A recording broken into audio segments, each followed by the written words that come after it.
every second I look, there's something else that I want, and it's not even because I live in such a materialistic world where I feel, but you just see things, you're like, yo, that's dope, or damn, like now with the jujitsu, it's like, nah, damn, I could use an extra rash guard because 100%. I don't have laundry machines in my apartment. Yeah, so it's like, I'm either going to my mom's and I'm doing the laundry there, or I'm paying the laundromat, which is wildly overpriced. What do they charge you, bro? They charged me for, I brought them. Now it was a big load. Pause. Yeah. It was I want to say it was like probably 20 pounds of laundry because they weigh it out. But what I don't like about it, which I feel like I'm getting fucking cheaped out on, like they're really fucking me, is they weigh my laundry with the bag on the scale. It's like, 100%. Yo, bro, like I'm cool with that. Like I get it, but can we factor in? Because the bag's definitely like a pound or so. You know, it's a thick bag. But it was like 20 something pounds of that. And then I had 2 gis because I mean, there are some dudes that do not wash these fucking things. Disgusting, bro. You get staph infection. Bro, I had this dude on top of me. Pause. He was literally mounted on top, and we're going back and forth, and he got me in a move. I think he's a blue belt. He got me in a move, and he's literally overlooking me, and all I could smell was like the mildew from his gi. Fuck off me, bro. I'm you like, stink. Oh, dog, I'll buy the OxyClean. It's not that expensive. You could just little dash in the laundry machine. Come on, man. A little vinegar. Oh, man. Clean your shit, bro. Yo, and then I'm watching him, and he's like holding me down, and I'm trying to get out of the move. And as I look up, just a bead of sweat on his cheek just falls and hits me right on mine. Slow motion. Like, oh, get me off! Get off! Fuck that, man. But I had the 2 gis. I had that laundry, and then I had 2 blankets because I put blankets down so Kenji can lay on the couch. Because otherwise, he's like too hairy. Fucking hair all over just the place, everywhere. And then you got to like really vacuum it out. And it was something like $85, $90. Bro. I'm like, yo, I'm doing this. I'm not going to do the 2 blankets, but they charge you more to do the blankets. Yeah, the blankets are more expensive. The laundry I know is like, I know it's not that bad because I do it sometimes, bro. And that's with me having a laundry fucking. Oh, you do the wash and fold? Yeah, bro, it's easier. Bro, you fucking come home. How beautiful is that though? Bro, you come home, you put the shit in your drawer. Oh, everything's done. Smells nice. Good, bro. It's fucking no mildew smell because you forgot it in the washer. I don't know, man. Like I kind of feel like I'm very into like I want things done. I don't want it on a day off, bro. On like a Monday, first time I get to see my wife in fucking 5 days. We're gonna sit home and clean the house and do laundry together. It's beat. It might be cool, like you know what I'm saying. Like I get jealous. I see like guys like mowing their lawn sometimes and shit like that, and then I'm like, he's a civilian, bro. He's probably got a regular job, dude. He's works from home or he's home at 2. No, I'm not knocking him, you know what I'm saying? But I don't got that kind of that time, dude. Like my fucking moving and grooving. Think about what we were talking about the other day on the phone when we decided to, sit down, do the podcast. 100%. How many hours in a day? And even though you try to wake up, like I'm waking up at 5 a.m, I'm still finding now, when I first started, it was enough time. Yeah. But now I'm finding that because I'm doing work again and I'm filling this space of a few hours of, now I work out at 6 a.m., done. Then I have to cut home, walk the dog. Then I got to give him his pill at 8. Then we're, figuring out like, oh, we got podcasts, we got meetings, we got this, we got that. And then you start looking, you're like, well, I got to go to jiu-jitsu tonight too at 6:30 or during the day, midday, just to bang it out. Of the day, bro. And you're like, yo, dude, it's like noon, 1 o'clock, and I haven't gotten half the shit I need to get done. And I've been up since 4:45. And you're exhausted. Exhausted. I need my cat nap. It's not sustainable. I need the 18-minute nap. Otherwise, I'm fucked. It's not sustainable, bro. I was doing that for I'd say a solid year. I was getting up like 4:30, 5 o'clock, bro. Out running, doing everything, working. By like 1, 2 o'clock. And I'm my industry, bro, is nights. You know what I'm saying? I'm not getting home till 10, 11 o'clock at night. The truck rolled in. We rolled the trucks out, bro. Sometimes 1 o'clock, 2 o'clock in the morning. Then I'm right back at it next morning, 7 o'clock. So there was no sleep at all, dude. And I was like, yo, I can't do this anymore. By 5 o'clock, I've been up for fucking 12 hours, 13 hours, 14 hours already. And you're boxing. And you're doing a lot. You're not just training weights, bro. Too. I saw you were doing boxing. You're doing everything. Running. I was doing a lot of shit, man. And what's wild as an entrepreneur is somebody that runs their own ship and wears all the hats. Even though, you have employees, you have associates, which is amazing.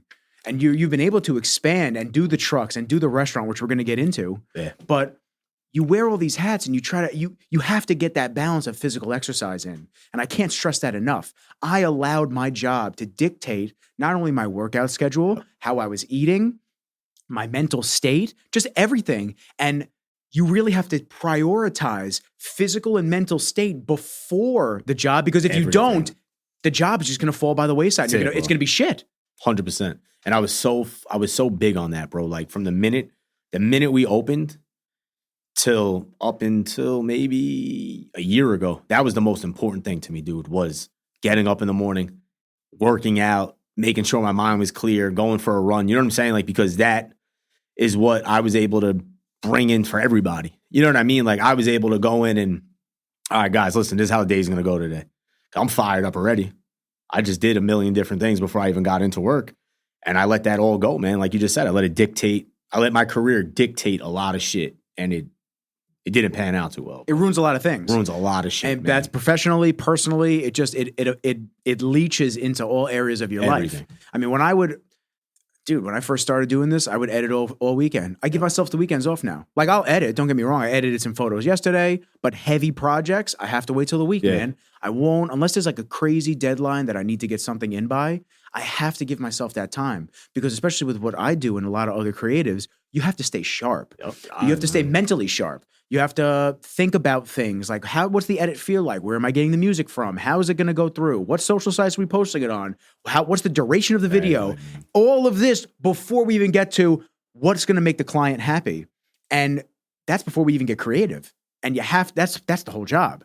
You know, what's going where, what's trending, the algorithms, everything. There's so much stuff going on right now, man, that I can't even. Well, that's another thing. It's like the algorithms and everything that else is going on. It's like you have to stay up to date and so relevant on so many different things that it actually feels like you never get to put the phone down. It's a blessing and a curse. It's an amazing field that I've been able to blossom a career into 100%. Out of nothing. Out of purchasing a camera, figuring things out as I go, having great time, working with amazing individuals, doing the podcast, having great conversations. It's amazing. That's the light side of what I do. Exactly. But the dark side is the screen on time. It's the taking you away from family, just like you with the restaurant, taking you away from family parties or family moments and this and that. Like, you have kids one day. If you want to have children, like that's going to be something that you're going to have next up, man. Yeah, and you're going to have to balance that. And that's going to be the next challenge in your life. The next challenge is balancing dad life with work life. Husband life. And wearing so many hats, because it doesn't matter if you have all your associates. They help out and they're all amazing, because otherwise they wouldn't be on your team.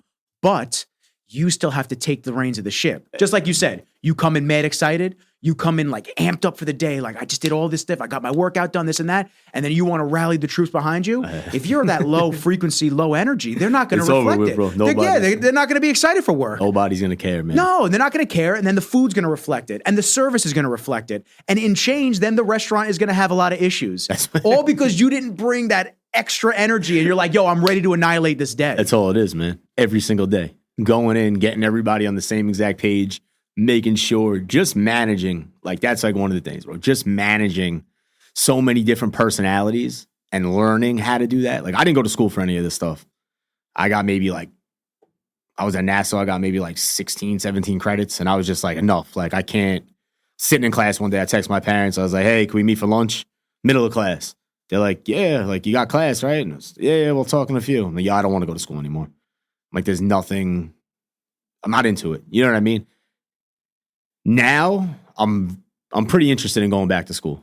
Oh, that's interesting. Yeah, I think just to do it, just to say I did it, maybe do something like restaurant management or something like that, just to have it on the wall. Do you think more of a foundation for what you do? You think that would help you, or is it just to have the credentials? I mean, I don't think it could not help me.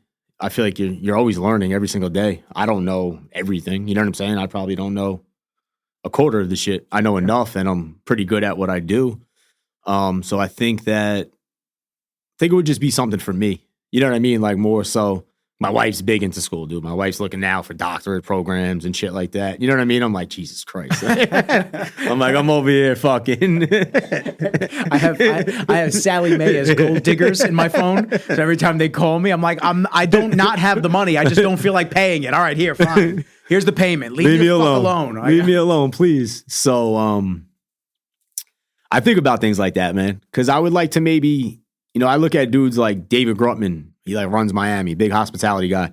And he's teaching now. He's at fucking school. He's got a course that he teaches on like restaurant management and stuff like that. And that's dope, bro. Like that's the bigger picture. You know what I mean? Like a lot of like the older guys now, the older restaurant guys, they're starting to phase out. Same thing with you, like the video guys. They're all phasing out.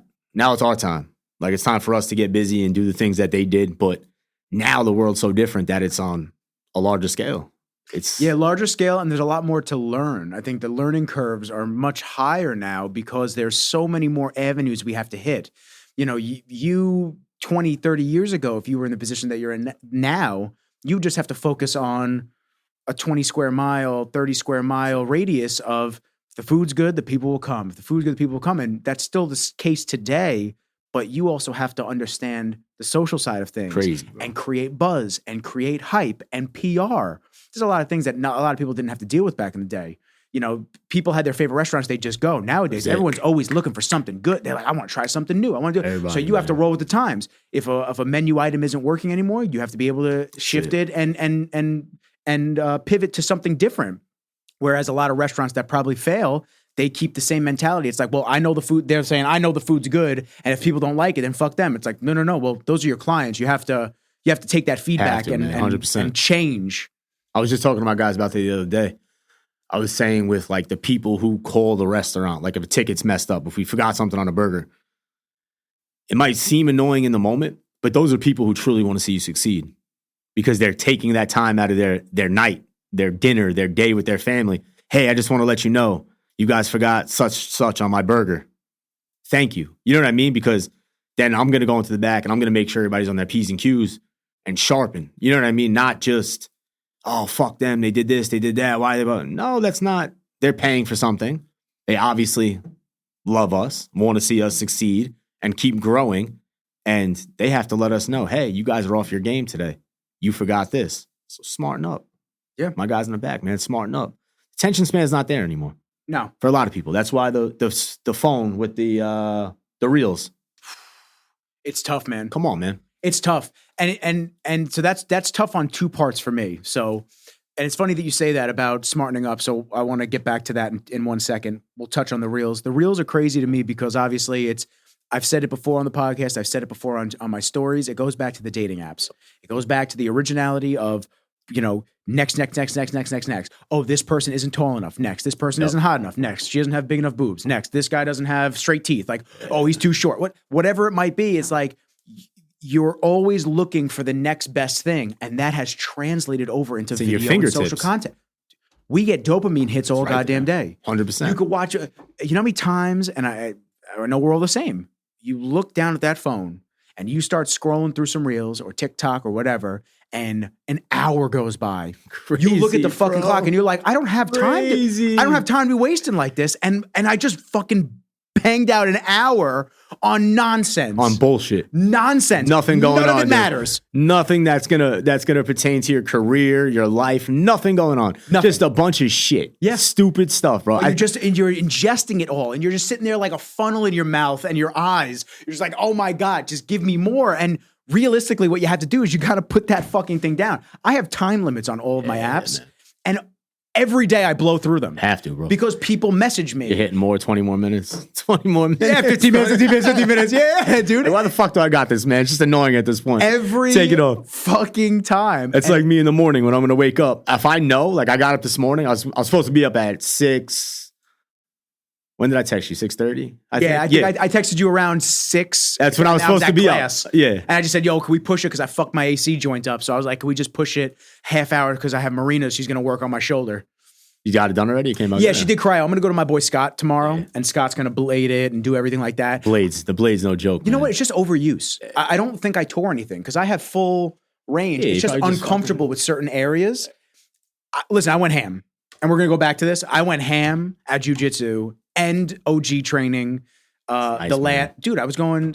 OG since I got back from Germany, I didn't miss one day. It's good shit. I went 7 days a week, and then when I started jujitsu at the beginning of May, I was rolling 6 days a week. What made you get into jujitsu? You know what? I wanted to try something new. I've always wanted to try. I just wanted to try something new. I needed a new challenge. I needed something to just be able to get more energy out. And OG has helped me with the mix of cardio and weights. It has helped me get in really great shape. What is that, like a CrossFit type of thing? You know, it's like Tom's. Okay. Honestly, it's like Tom's gym, except there's bigger classes. It's a bigger facility. Yeah. A little bigger facility. It's like Tom's spot, but they do incorporate more cardio and conditioning versus Tom. Yeah. Tom, you feel like you're training for like the Savage Olympics. Strength, man. Tom, you feel like and I love it. If he was 100%. closer, I would go. Feel more. raw when you leave that place, man. Dude, I went last week, 2 days. I feel so fucking raw. I feel like I'm dragging my shit on the floor when I leave Tom's gym. I'm like, yo, that sandbag was my bitch today. 100%. And you man. feel like a monster, like you're doing the what are the club swings and the maces. You're doing the maces, you're doing the bags. You know, he starts yelling at you. He's like, come on, no fucking set. I love training like that. OG's 100%. Tone down from that. They're just definitely more of like an Orange Theory. Well, F45 action. Yeah. But I find Evan was on the podcast, and that's kind of how I came about, and I started looking at it because Evan and we were talking. He said, yo, I said, I'd love to have you on the podcast, man, because we started talking because we knew the same people. Yeah. And he just said, yo, you got to come try a class out before I come down. Cool. Tried a class out. Loved it. Hour, done. Fucking 6 a.m., I am done. Yeah. I get to go there, train. Finished. Hardest part of my day is done. This is before I did jujitsu. Then a month later, I said, you know what? I'm really getting in good cardio shape. I've always wanted to try jujitsu. And to be quite honest with you, I gave up drinking. Yeah, 100%. I gave up drinking. I gave up all vices. Like, not that I had any to begin with. I don't smoke weed. I don't do nothing like that. I don't vape. I don't do anything. So it's like, I gave up drinking. I've always gone out in the hopes of meeting somebody, in the hopes of meeting a girl and just being able to like maybe hit it off. Yeah, exactly. Never happened for me. I don't like bar rats. It's always the same chicks that are out. Shit, it's the same bullshit all the time. Everyone's bombed. You're having these bullshit conversations that nobody gives a fuck about. They're acting like it's the dating apps. No, they'll talk to you for a few, and then they're waiting for another guy that they think is taller, better looking, 100%. Better shape, whatever it might be, and then they just pivot and they just walk away. You're like, we're just talking for like an hour, so I'm over it. So to me, I'm not spending my money on things that aren't serving me. Yeah, I'm not 100%. spending my money on things that are going to make me tired the next day, and I'm not going to be able to get my workout. Hung over for 2 days. Yeah, can't do anything. And you know, the hangovers didn't really hit me like that. I would get tired and fuzzy and groggy, and you may not think that it's affecting your next day, but it 100%, is. bro. It is. It's affecting 2-3 days down the line. Yeah, it's in your system, and then you got to sweat it out, and you're holding water and all this shit. So I just said, you know what? I've always wanted to try jujitsu. Yeah. I've always wanted to try Sarah's spot. Jamal comes on the podcast all the time. He's big in the fight game. Yeah, I like Jamal, man. Jamal's a shit, man. Guy. I love Jay. Yeah. I love Jay. So we actually got to come down for a cheat meal. He's been wanting to go to your spot. So I just said, you know what? Fuck it. Let me go down there. You know, my mom's the over-concerned, single Italian mother. Everything I do, she's just like, oh, just don't overdo it, honey. Like, I don't want you to get. I'm like, listen, be careful. I could fucking trip on the sidewalk and get hurt. Same it is shit. what it is. Like, I don't know what to tell you. It's like, I gotta be a man sometimes. I gotta be a man and go do man shit and wrestle other men, other grown ass men. I grapple an anesthesiologist there. Yo, he's tough he's a skinny Crazy, dude. bro. He's tough as nails, man. Crazy, I bro. say, yo, you put people out for work and for fun, and he's laughing his ass off. Fucked up, man. And it's cool because I'm meeting people that are on that same brainwave. I'm meeting people that are super cool, that are just there to better themselves and learn a new skill. Whether that skill translates to their life, which it does hand in hand, or whether they're trying to do tournaments or just become better shape or be better people, they're all there for the same reason. They just want to be better. Except for one kid. There's one kid I don't fuck with. There's one kid, he's a young kid. He's a nice kid. A chip on his shoulder. You know, he's a young kid, he's a wrestler. Yeah. There's a bunch of people that talk about him. They're like, yo, he goes too hard. Yeah. Like, it's not even a matter of like going too hard. He goes too hard and he's wild with it. He's not technical with it. He's a very good wrestler. He's amazing. But like, you could just tell like when they say go on the live grappling, he's acting like it's a tournament. Yeah. And he's like trying to really rip you in half. So now when he brings that fucking energy, I got to bring that energy too. So him and we scrap. That's the shit, bro. Oh, we go at it, him and I. And like last time, so the first week that I went there, he he was like, they wouldn't let us grapple because we were all new. It was him and his boy. I was kind of drilling with them. And, he don't know me. I look like an older guy. And I'm trying to figure out the moves as we're doing it. They're moving at a much faster pace because they're wrestlers. I've never wrestled. Yeah, 100%. So, like, they're getting the moves. I wish I wrestled, man, in high school. I do too, man. It's one cool. thing I wish I did. It's cool. It's a cool sport. I'm short, dude. Like, it is what it is. And the wrestling coach would always come down. Robinson, I think his name was. He'd always come to my classes and be like, "Oh, come on, man! Like, you're gonna wrestle?" And I'd be like, "What the fuck, man? Like, no, I'm not gonna wrestle." You know what I'm saying? But now, like, that I got older and like into boxing and fitness and shit like that, I'm like, "Yo, that's why this guy wanted me to wrestle." Like, it's the frame, man. Like, a lot of my boys wrestled, and I think it's the coolest shit. It's dope, man. It's very tough. Yeah. It's very brutal, man. 100%, all of this stuff, even the grappling, it's very brutal. It's tough on your body. Oh, you got somebody that can lay. They're just the way they lay on your chest is going to stop your breathing. Oh, yeah. Or in your fucking rib cage. Like, it's crazy. End of last week, so my last grappling day, and I'll go back to this kid. The last grappling day was Friday because my shoulder I was toasted. I knew I needed a rest day, and I wasn't taking rest days. I was just obsessed with getting as good as I humanly can on the mats. Then I was getting my cardio and my weight training in the morning, and I was like, I got to keep going. I got to keep burning this. But I started waking up. Like, I wasn't recovering as fast. 100%. I was waking up. Everything's sore. My ribs are sore. I'm getting bruises that I haven't seen before. I'm like, oh, God. Wait. And my shoulder started giving me problems. It started like every time I'd go from a prone laying down to a standing position. Every time the weight would hit my joint, my AC joint, it would start to pull. It feels like I'm getting pulled like this because of the pressure on it. So last Friday, it was like the fifth grappling partner for like 5 minutes. We do 4 or 5 minute rounds.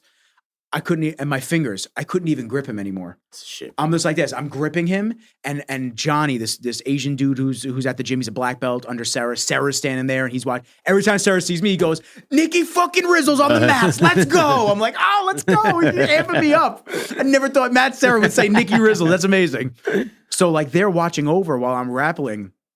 And the dude Johnny's giving me praise basically without saying it to me. He's going to the guy I'm grappling. He's like, "Yo, Nick passes guard instinctually and very easy." He's like, "Dude, do not let him pass." Yeah. Awesome, I could barely grab on, but I pass. And then I'm sitting there and there's no energy left. Yeah. There's none left. I've never had nothing in the tank. There was nothing in the tank. And then Johnny goes, "Nope. Now's the time to keep going. Let's go. And I'm like, fuck. Championship rounds, man. So then I'm grabbing him. I'm trying to hold him, but the dude was calling me the anaconda because whenever I mount, my shoulders are bigger than most of the guys that are grappling. So once I get that underhook under the head and I grab around the gi and I pull myself into them, and I'm on mount, I lock my legs and I push my pelvis into like their lower stomach, and I squeeze. He's like, "Dude, there's no air left." I've done that to so many dudes in the gym. They're like, "Yo, that is insane." It's gangster. But it's all the bodybuilding strength and 100%. the grip strength and shit like that over the years. A lot of these dudes never weight trained. The grip strength is crazy. Like, that's the shit with Tom, bro. When I first started with him, I was like, yo, because I did CrossFit years ago, and the grip strength, bro, that you get from the shit he does, the kettlebells, the fucking cleans, all that stuff, man, is.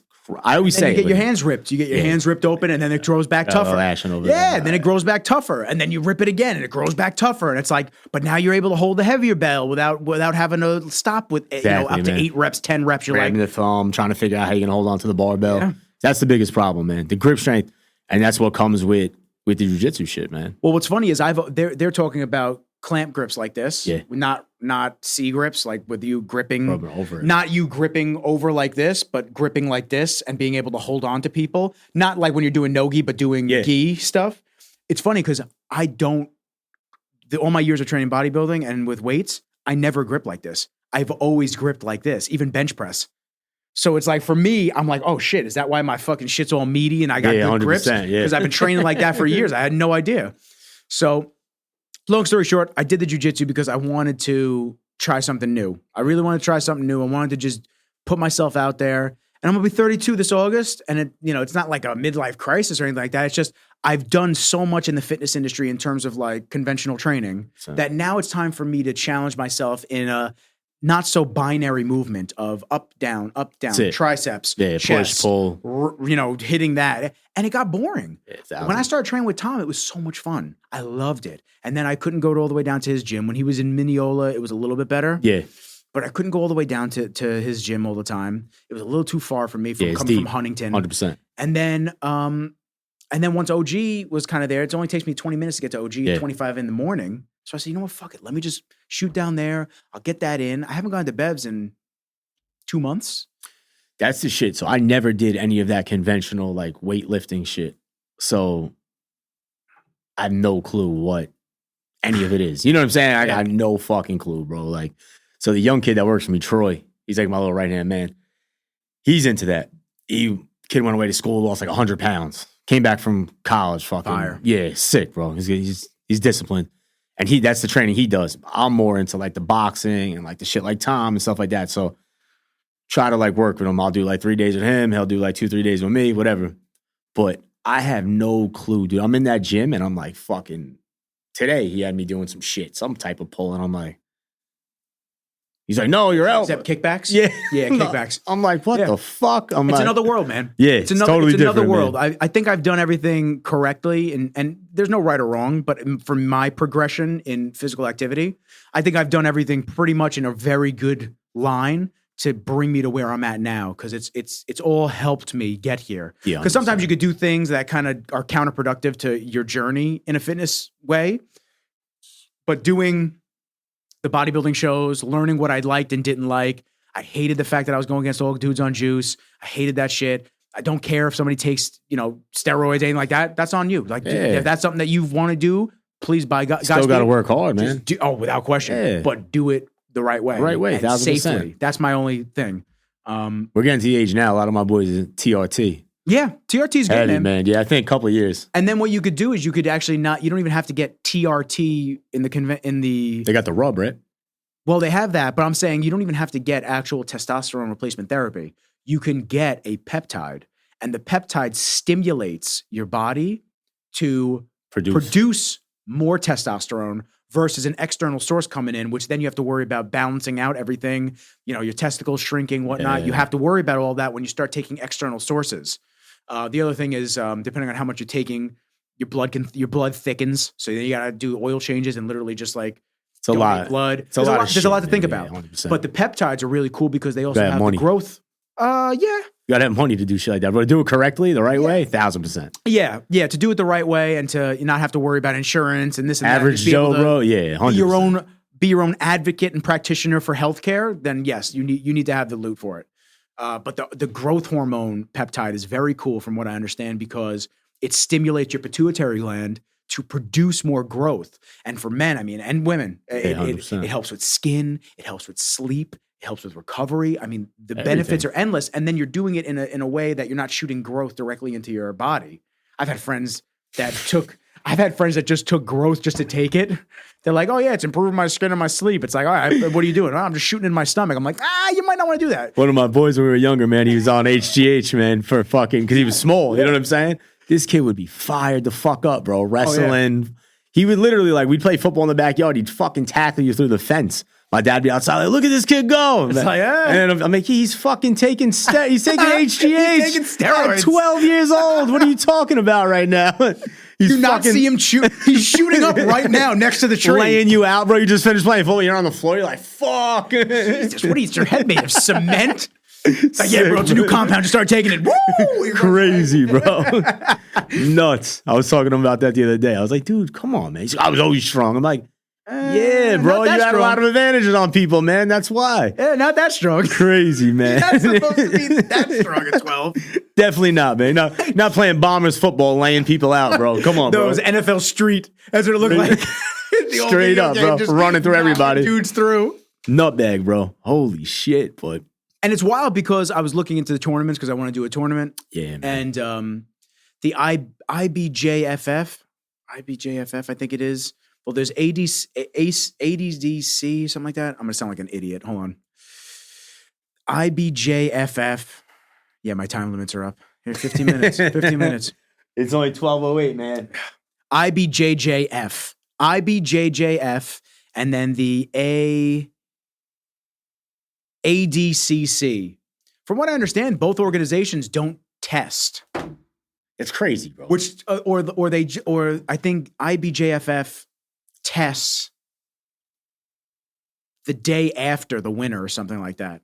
It's like, yo, he already ripped my arm. Ready off, one, beat me man. with it. I'm fucked up already. Yeah, he already beat my arm. Thanks. He already ripped the ligaments out of my arm and chewed them on the mat. You want me to feel a little bit better now that I know he's on steroids? No problem, man. Thank you. So I should have won and not been injured. I appreciate it. Thanks, guys. Yeah, I don't know. It's that side of the thing is wild to me, especially in combat sports. That's crazy, dude. Crazy advantages you're getting, bro. Oh, think about it. The recovery, the stamina, the strength. Everything's there. Everything is there. But that's also me taking the ego side out of this. I haven't had any ego in this game. Can't, bro. No, I don't think you can. I think you got to kind of throw the ego over the shoulder, man. And once you hit a certain age in life, yeah, because you're just done. I think I said it on the last episode. I could be wrong. There's this kid in my class, super dope. Long story short, if I did say it, I apologize to anybody listening. But when I first saw him grappling, I was like, oh, he's technical. He's got long limbs. He's a tall, younger kid. I'm like, he's technical. I don't want to go against that kid yet. Like, I don't want to put myself out there yet when I don't know all the moves to combat him. But at the same time, you have to. You got to grapple dudes like that because then that's going to, in your mind, you're going to learn quicker. That's why I go to the mixed class. I like going against the black belts. I like going against the brown belts. I know they fuck with me and they toy with me. Yeah, but you're learning some shit.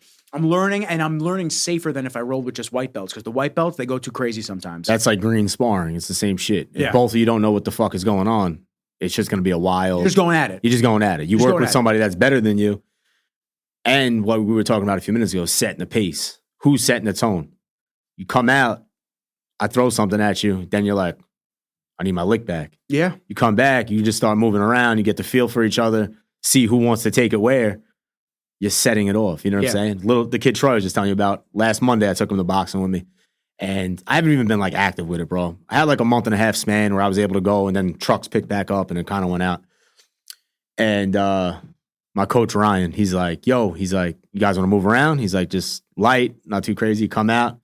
He throws some shit. So I'm like, "Yo, why'd you do that?" You know what I'm saying? Like, now I know where to punch you right now. You know what I'm saying? Like, I know how to hurt you, and you're going to make me do that. I don't want to do that to you. Just want to chill. Just relax, man. Just chill. Well, that was that kid. So I wanted to get to that kid, that wrestling kid at class. It's fucked up. Yeah. This is the kid I was just talking about isn't the same thing, isn't the same one. He, the technical dude. So I'm watching him. So I finally, last week I said, no, it's time. He's on the mats. Basically everyone goes on the mats, and then if your number wasn't called to go lay on the mat and wait for people to come over to you, you just go out and just go to whoever you want. So I said, fuck it, I'm going to him. It's funny because I don't think he's grappled somebody of my size. Yeah. I'm not that big, but when I know how to throw my weight around, I'm 202. Yeah, 100%. I'm 202 and I'm 5'8", so I'm able to really compact that weight down. Compacted. He couldn't get me off. Like, he couldn't get me off of him, but we started going back and forth a little bit, and he kept trying to Kimura me. He kept trying to pull my arm in the back, and he was ranking it a little bit. Fuck that. But bro. the first time I grabbed my own arm and I pulled it back. He couldn't out-strengthen me. Pulled it back, and then I got him, and he tapped. So, like, whatever. It's nice. Next set, goes back, and he is going for that arm. Same arm. He's really, it must have been that he just learned this move, and he wanted to just get that shit done. Yeah, drilling. But he was going heavy with it. So, does it again. I'm fighting him. I roll us over. I get out of it. But then we have to recenter. Yeah. We re-go into it. Third time, bro. He is ripping my arm back, like, bad. Doesn't hurt, but I'm like, if he really pulls back any harder, my shit's gonna pop. 100%. So I tap. We don't got time for that. I tapped. There you go. How you gonna get hurt? You got it. Yeah, you got it, man. It's cool. It's on you. Crazy. You won that round. I don't care. I'm not gonna I'm gonna get my arm ripped out. Nah, fuck that. You're fucked up trying to edit. You got one on. You know what I tell the fucking dude? I tell some of these dudes when we start right before we start rolling. I go, yo, don't rip my arm out. I said, I need it for work. I need my shit, I need man. it for work. Come on. Y'all may not have the same type of job. I need it for work. Look crazy, bro. Imagine being a grown man. Like, I'm walking to the restaurant on black eye from boxing. Yeah. Fucked up nose. But you look nuts. I'm not being paid for this shit. You know what I'm saying? Like, I'm being paid for this shit. Like, this one. Come on, man. I can't get taken out of the one that makes me money. Crazy, bro. It's all the things you got to think about, man. It's that wrestling kid. That's him. Yeah, 100%. And from what I understand, there's a lot of other people in the class that have said to the instructors, and they've had to have a conversation with him. Like, you got to relax. Cause he's young. How old is he? 19, 20? Yeah, he's got to be 19, 20. Yeah. He cracked me in the jaw. No, I don't think it was totally intentional. I really don't. But his foot, but he's wild. So it's like, once we get there, I got to match that energy. Because if I don't match that energy, he's going to be all over me. That's what it is, bro. So it's like I matched that energy, and then I threw him off of me. Like literally just manhandled, threw him off me. And then he like hit the mat like Spider-Man. I'm telling you, he looked at me and he ran right back into me. I was like, oh, this motherfucker. And we grabbed each other. We start going again. But he tried to do like a triangle and cracked me right in the jaw. Clicking. Can you hear it? Yeah. 100%. Ever since, man. Sucks, fucking bro. TMJ. My jaw's clicking now. So I'm like, God damn it. That's the But right when he fucking hit me in the jaw, I grabbed the middle of his chest and I put my elbow right in his chest. I was like, feel this, I was like, yo, we don't do that shit, man. I was like, get the fuck out. It sucks, bro. It's but listen, afterwards, stand up. That's it, man. Dap Shake each other out. I say, yo, Yeah. good shit, bro. You're hard as motherfucker. You really. 100%. And walk away. That's it. You got to, man. That's life, dude. There's no reason that there should be that much animosity between, I think, any humans, bro, unless there's like some underlying shit that you guys personally got going on. But, bro, like, I think about like people with road rage and like all this crazy shit. What, bro? What? Because what? And I'm guilty of it, like when I was younger. Oh, me too. I'm saying now, like, no. I want no type of. I get angry, even now, I get angry, and I stop myself, though. You have to. Like, I'll be like, so I'll be like, yo, what the fuck are you doing? I'll go, we're good. We're good. That's it, man. Recenter, we're good. Like, there's no, what am I going to do? I'm going to scream at this person. I'm going to lay on the horn. I'm going to look like a psycho. Screaming as I drive by. They'd be like, what the fuck? Bro, we were driving to fucking the ferry, I think in Port Jefferson, right? Yeah. To go to Connecticut? To go to Connecticut with the food truck. Bro, the food truck, you do 40 miles an hour, bro. 50 miles an hour. It's a fucking rolling kitchen, bro. Like 15,000 pounds, bro. I'm not. Oh, you mean you're not doing 100? Well, what am I doing? So we get there and we get pots and pans flying everywhere. We get to the ferry, bro. I'm exhausted, bro. I've been up since like 4 o'clock in the morning. We got a huge job in Bridgeport, Connecticut. And somebody's knocking them up. I'm thinking it's the fucking guy from the ferry, like the people letting you on, right? So I was like, who the fuck taught you how to drive? I'm like, yo, what? I'm like, the fuck away from me, bro. Don't touch my truck. Bro, going nuts, right? So everybody's like looking. And normally, bro, like I fly off the handle. So he said something. My brother's in the front with the pickup truck. So my brother jumps out. He said something to me that like just instantly, I don't even remember it, bro. Troy was next to me. He calmed me down. And I was just like, fuck, it's too early for this shit, man. And I just like literally went to step out of the truck. And he's like, stop. Like, we have to get to this job. And I'm like, all right. And then everybody else witnessed how much of a douchebag the guy was. You know what I'm saying? So it was kind of like, all right, let me not overreact and look like the dick. I also have fucking our brand on the side of our truck. So it's not gonna be hard. You know what I'm saying? Like, it's gonna be hard when that video goes viral. License plate says it. Fucking, I'm like, my brother. I'm like, no. Just let everybody knows who the dick is in this situation. I did nothing wrong. You know what I'm saying? Like, he drove onto the oncoming traffic to get next to me. Like, bro, come on, we're all on the ferry. So then I don't even remember what the fucking guy looks like, right? Like, I wasn't paying it enough mind.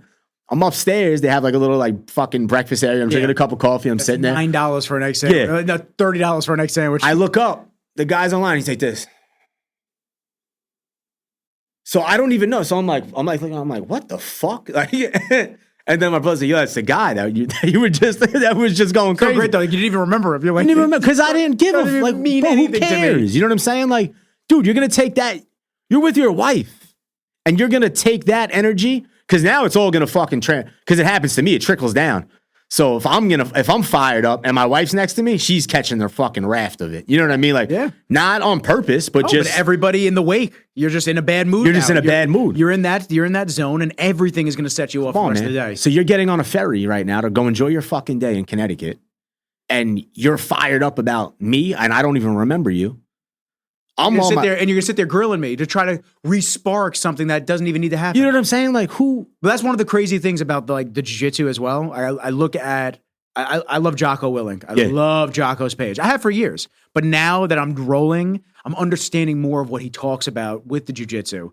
And one of the things is, he's a fucking Navy SEAL. That dude's a cold killer, dude. He's probably done some insane shit that we can't even fathom overseas.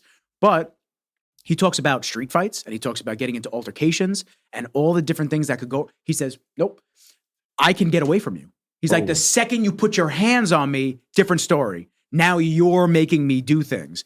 But before that, you're going to try to engage me. You're going to try to do that. He's like, I can always run. I'll run away. That's it, man. He's like, he's like, because no matter what, everybody loses. You start fighting in the fucking street. The dude that antagonized you, you crack him once, hits his head on the sidewalk, dies. Now you're fucking, you're in for homicide and kid murder. from my town, he was a wrestler. I forgot his name. He's a little bit older than me. Same shit happened, bro. They got into it with a bunch of people, turned around, cracks this kid falls, hits his head, dead. Now he's fighting murder charges, bro. Yep. This kid was just out at a bar one night. Worth it? You know what I'm saying? Like, Is it worth it, man? No. So some dude yammering and racking his jaw. So one of the stories that I've never gotten into like fights. I've gotten into tussles here and there when I was younger. Very few. I mean, it was very few. I never really needed to. Anybody had a problem with me, I talk to them, or I'd be like, "Yo, what's up, man? What's the fucking beef? What's the problem here? What did I do? Really want to go to this point? We can, but I don't want to. I'm not. What did that I guy. do to you to make this happen?" So one night I'm out in Patchogue. I'm just my girl at the time is driving me fucking nuts. She did some shit which was pretty usual for her, the girl that I dated at that point, and she did some shit that just set me off, and I was just in a fucking mood. I was just in a mood. And I'm in the back. One of my boys is trying to calm me down. Two of my other buddies are going to get drinks. And somebody runs over to me and someone goes, "Yo, some dude's trying to fight so-and-so," one of our boys. Okay, I'm in a mood. Yeah, let's go. I walk over and I'm glad I didn't just like, I've never had that just swing type of personality. Figure out what's going on. I'm a very like, we sure we want to do this? Calculated. Let's think this out real quick. If you want to go to to jail. Yeah, if we're you in a still bar. want to do this, we can make something happen. I'm not a bitch, but like, cool. So we walk up and the dude's yelling at my buddy, yelling at him because he says that my buddy cut him in the line to go get a drink. Come on, man. This dude is fucking livid. Yeah. And my buddy is screaming back at him, but then turning around. My other buddy is like, he's like, "Really, bro? Like, what are you, fucking 4 years old? Yeah. Relax. It's not that serious. We didn't know you were here." Buy you a drink, man. Yeah, it's not that serious. So he's yelling. I just walk up behind him and I just put my hand on his shoulder and I went, "What's up, man? Is there an issue? What are we going to do? Like, those are my buddies. Yeah. What's up?" We go, "We good?" Oh. You seem like you're fine now. Yeah. So let's keep that energy Just down. chill out, man. Otherwise, we'll go settle this somewhere else. 1000%. But lower that fucking voice. It's not that serious. It's man. a drink. Go get it. Here, go in front of me. It's not that big deal. 100%. It's like, it's not worth it, man. It's the testosterone, man. It's everybody's, especially in those. And I was never into going out, bro. Oh, God, it's horrible. I was never into it. It's horrible. Let's go out. Let's go out. Like fuck what? To that. just go stand around, hear the same fucking songs over and over again. Over and over again. Do nothing productive, drink, be around a bunch of other assholes that are drunk, and then just wonder why problems occur. I told my brother, man, shit, he'll quote me on this. Maybe he's like 27 now, like 3-4 years ago. He's always like a relationship guy. Finally, like no relationship, had to find himself. You know what I'm saying? Like, who am I? He's going out, man. He's young, good looking kid, making money, out. And I said, "Yo, dude, just calm down, bro." I was like, I'll put this on anything. Don't go out for the next 6 months, right? Then if you want, go back, go to the same places you used to go, wherever they fucking Long Beach, City, whatever they used to do. And you're going to walk in and the same group of people are going to be there. The same girls are going to be wearing the same fucking outfits. The same dudes are going to be doing the same shit. And you're going to look around and be like, "Fuck, man, he was right. What am I here? What am I doing?" You know what I'm saying? And all the time, he quotes me on, because I try to tell like all the younger kids that work for me and shit. I'm like, "Yo, guys, chill out, man. You guys are doing all right in life. Like, try to Progress, bro. Yeah. Try to go. Get better." You know what I'm saying? Like, you got a career already at 21 years old. You're in a union. That's fucking great, dude. You know what I'm saying? 2-3 years, you'll be making full scale. You know what I mean? You're hustling on the fucking food truck on the side. You're hustling in the restaurant, doing this, you're doing that. I'm like, "Yo, bro, stack your money, buy yourself a piece of property, buy a condo, do shit that is going to matter." Yeah, you look cool. You go out, you fucking blow a bag with your boys. You know what I'm saying? You got some girls. It looks great. You go home the next day. Fuck, man. Yeah. What did I do last night? What did I spend? Yeah. What happened? For what, man? Make it count. You know what I'm saying? Like, that's kind of, I know like a lot of the younger kids, they kind of look at me, they're like, "This motherfucker, like he did it, why not, blah, blah, blah, blah." But I didn't do it as much. I didn't do it. I wasn't like too crazy about it. I would go out, me and my boys, we would go out every once in a while, bro. We would get bottles, we would do this. But bro, I got engaged at 24 years old. Yeah. You know what I'm saying? Like I was married at 26. So I moved out of my house at 19. You matured quick. I matured quick, but I was in a position where I had no choice but to. You know what I'm saying? Like, 19 years old, bro. Like fucking clashing heads. Me and my dad, clashing heads. My best friend Ray was like fucking going through some shit with his parents. They were getting split up. And called him one day, like, yo, bro, let's just move out. He's like, fuck, we gonna move, bro. We're little kids, dude. Like, and he's like, all right. And he's very fucking, once you tell him something, he's in on it. You know what I'm saying? So he's on fucking Craigslist. I think it was Craigslist all day. Searching for apartments. I'm fucking working at a pizzeria, bro. You know what I'm saying? Working the counter at a pizzeria. He's texting me apartments. He's like, I found an apartment, man. It's $975, 1 bedroom. And I'm like, all right, man. I'm like, fuck it. Like, you know what I'm saying? Like, go see it. I didn't even go see the place. Calls me a little while. He's, yo, it's ours. We're getting it. And I'm like, fuck. All right, man. Whatever. Go. We get some furniture, bro. We had a 1-bedroom apartment, bro. 2 of us. Then Did you put both beds in the 1 bedroom? Bro, both beds, 1 bedroom. Yeah, twin beds. Then we had twin beds, bro. Straight up. Then we had the living room. Yeah. We had fucking IKEA, man. Shout out to IKEA. Shout out to IKEA, man. Send the check. And shout out to my wife, too, bro, for having good credit when we were little kids. So this is the IKEA purchase. We had a fucking low couch, man, that pulled out into a bed. A chair. We thought it was the flyest shit in the world. You know what I'm saying? Like, pulled out into a bed with like a fucking, it was red, bro, an ottoman. We had a black big chair, fucking flat screen, Xbox, whatever. We thought it was the coolest shit in the world. And, bro, we just fucking, the both of us, man, we fucking made it work. It was exciting, though. It was sick, dude. It was exciting because you didn't have to have that debate with your parents anymore. You didn't have to do any of that shit. If I lived with my father, my parents split up when I was 2, but if I had to live with my father, it would have been a similar situation. It's hard, bro. We do not see eye to eye on a lot of things. We're very different people. And I can only imagine if I had to live with him, it would have been bad. Crazy, bro. Bad. Crazy. Because it's too, like, and I was still a baby at that age. I was fucking 19 years old.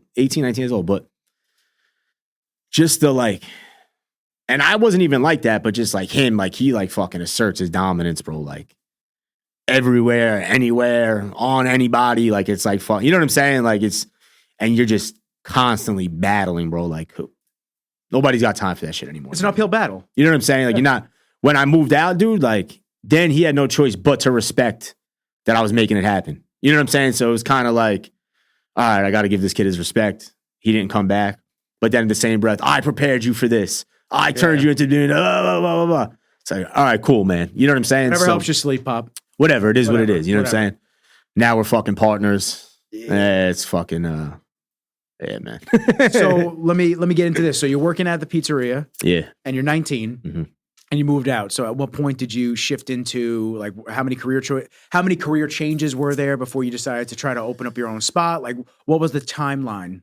So from the pizzeria, man, I didn't try a lot of shit, bro. I liked, like, delivering and shit because it was like waiting tables and shit like that because it was cash. Like, it was like quick. You know what I'm saying? I could hustle. I knew I could go in and out. I knew I can go on a weekend. I worked at Applebee's for a while. I knew I'd make $1,000 in a fucking weekend, $1,200 in a weekend. You know what I'm saying? That time, bro, was great money. Allowed me to do things I had to do. But I tried electric for a little bit with my parents' friend's husband. Wasn't really into that whole fucking manual thing. And you know what I'm saying? Like, it's tough. Yeah. I mean, you know, shout out to the people that could do it. Not that you wouldn't be able to do it. It just wasn't for you. I wasn't into it. You know what I'm saying? My dad was an iron worker, so yeah. I get it. My little brother's in the plumbing union now. And it's kind of like that just wasn't like my cup of tea. And then once I hit like 23, 24, my dad was like, yo, you want me to just buy you a fucking union? I'll buy you a union book. You and your brother, once he gets old enough, you guys skip all the bullshit. You go straight in, like, however it works. You, like, pay and you just get straight to, like, full scale. And I was, yo, bro, honestly, like, I don't think so, man. Like, you know what I mean? Then he's like, it for you. Yeah, he's like, what about real estate? Like, you'd be good at that. I'm like, bro, everybody does fucking real estate. Yeah. Dude. Like, you know what I'm saying? Yeah, I'm gonna be at the weekends at the closing. It's like, you know, at the house, waiting there all day on an open house. Shit. Come on, that. Man. Twiddling my thumbs. Oh, you know what I mean? Like, I put out these great cookies though. Poland Spring? Yeah, man. Rain in Poland Spring. But that shit wasn't really my cup of tea, man. And then shit just started kind of clicking off quick for me. We eventually moved like a year and change later. We moved. Me and my wife got more serious. Girlfriend at the time. We got a 2-bedroom still, me, her, and Ray. And we lived together for a minute. And then her parents had a mother-daughter. And her grandparents had passed away. It was right after Sandy. They had to like redo it. So like, yo, you guys are serious. Move in. pay us this amount of money, which was fucking perfect. Allowed us to save and do what we had to do. And shit, next thing I knew, man, I was fucking getting engaged. But right? yeah, crazy. Crazy how fast life moves. I've said this a couple times. This may sound weird to some people, but when I lived at home when I was younger, I'd walk. I wake up to piss every single night. It's crazy. I don't drink all my water in the beginning of the day, and then it's like 8 o'clock at night. I'm like, pounding fuck, the shit. I gotta drink water. So I'll slam the water, and then I'll wake up 3-4 times sometimes, depending on how long I'm sleeping. It's the worst. Oh, take a piss. So I used to wake up. I fight that shit now. I can't, just to get my sleep. Oh, I can't. This morning I lost. I can't this fight. This morning it, I lost, man. Oh my god, I can't fight it, dude. I got it because then I'm shifting. My bladder's getting bigger by the minute. Uncomfortable. I'm like, fuck, just get out. I used to. So when I'd walk out of my room at my mom's house, we had a 3-bedroom condo upstairs, so it was on the top floor.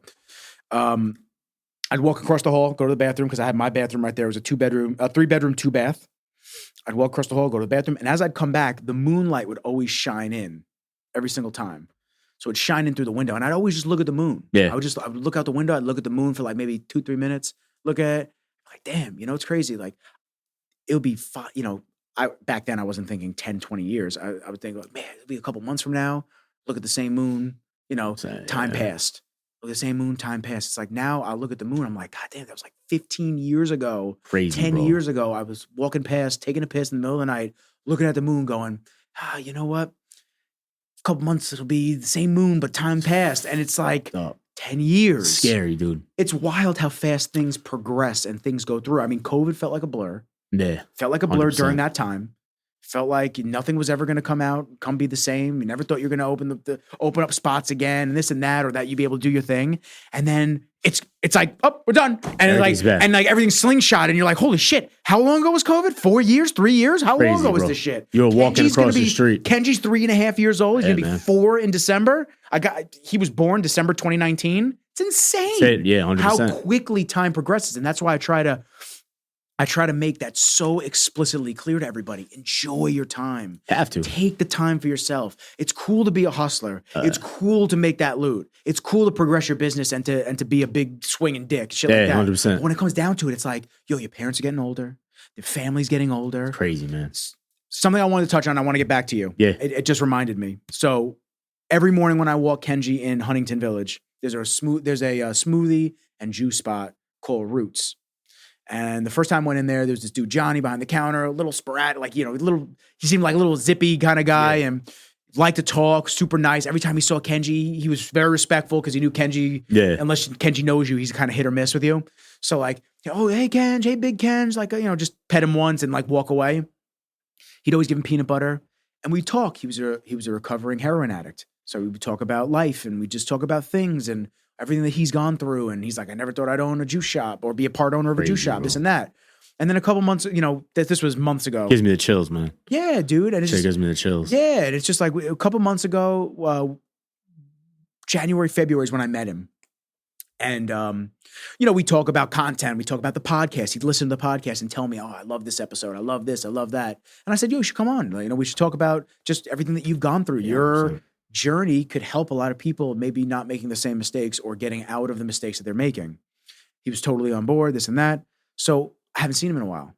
I haven't gone to the shop. I haven't seen him in a while. He said he was going to be focusing on like the back end of the business and this and that. So I was like, okay, cool. Went in there today. I said, I haven't seen Johnny. How's everything going? She goes, he died last week. I'm like, oh, dude. I was like, I don't even know what to say. She's like, I'm sorry. I go, I was like speechless. I still am speechless. I don't even know what to say. For the rest of the walk, I just kept going, oh, fuck, man, that sucks. It's crazy, bro. Such a nice dude. Such a nice dude. He relapsed.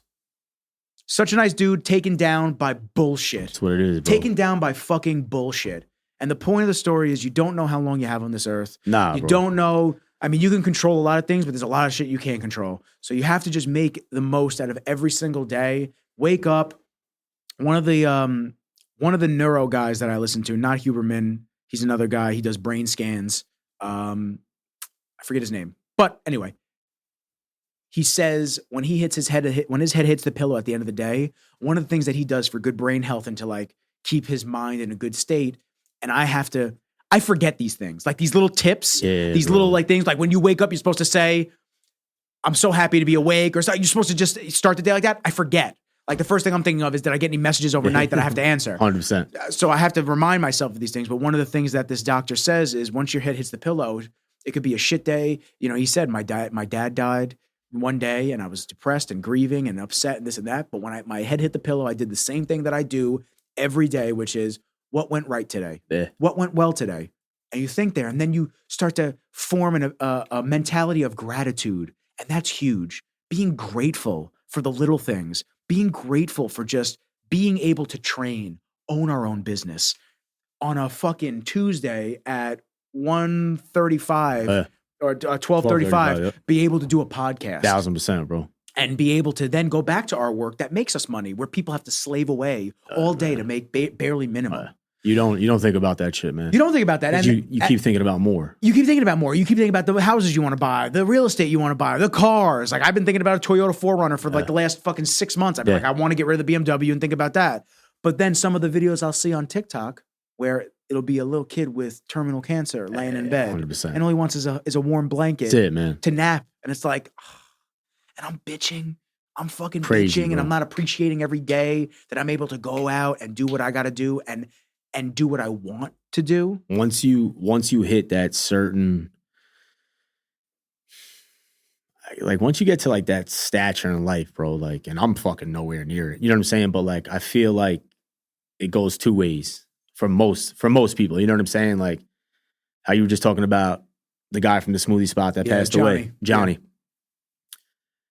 People who fucking are able to take those demons and like everything head on at some point in their life, bro, and walk away from that with your fucking chin up, they're usually the fucking, to me, bro, those are the strongest, the toughest, because they've been at the fucking bottom. They've been to places that we never, ever going to experience. They've been down. You know what I'm saying? Like, and to be up below like that, ground, bro, down. Like to that. be up like that. One of my best friends, dude, he's 7 years, he's coming up on 8. And we call it a second birthday. He went back to school, bro. Master's degree. Crushing it in his fucking career. Beautiful girlfriend. You know what I'm saying? Like everything. And he's so fucking, he was my therapist before I got a therapist. Because I would call him and there was nothing that I couldn't tell him, that there's no judgment. You know what I'm saying? Like, yo, dude, I've been there. And I'd go to his anniversary meetings and became close with a bunch of the kids that he was in recovery with. You know what I'm saying? And going to the meetings with. And bro, they're so fucking grateful. And for me personally, to be able to sit back and see that and just watch that whole group, and this one got married, this one bought this house, this one started this business, this one's doing this. And to know where, you know, everybody's got a story, but to know where everybody came from, bro, is fucking beautiful. Yeah. You know what I'm saying? Beautiful. And bro, you gotta be able to take the demons, man, head on. Everybody's got them, bro. Everyone's got them. Everyone's got them. Everyone deals with them on a daily basis. And fucked up. And listening to that inner bitch voice that tells you what you shouldn't do when you know you need to do Should things. be doing it, 100%. You know, exercise, eating right, good mental space. If you're in a toxic relationship, if somebody is not serving you and they're bringing you down, you gotta go, man. Having the ability to fight that head on and go, I'm out. That's it. I'm done. I'm done. Or with put this. them on put them where they need to be. Put them here. You know what I'm saying? Like you got to stay there. I'll let you back in when shit, you can come in for a little bit, but once you start acting back up, you're back out. Yeah. I'll see you later. You know what I'm saying? Like, because, dude, at this age, with the amount of shit that we got going on, you're fucking, this up here is the most important thing. Because if it falls, bro, it all falls onto you. You know what I'm saying? Like, it's on your back. You fuck up, what's going to happen? Yeah, no one else is going to come in here and edit these. What's going to happen? Yeah. You know what I'm saying? So you have to be at peace with yourself, bro. You got to find it because, bro, it's the most important fucking thing there is right now.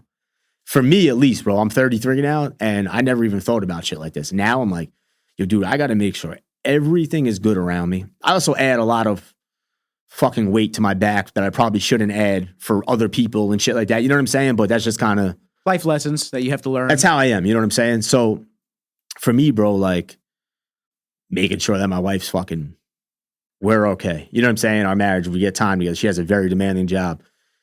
Everything's good. My mother's good. My brother's good. You know what I'm saying? Fucking making sure everybody around me is okay.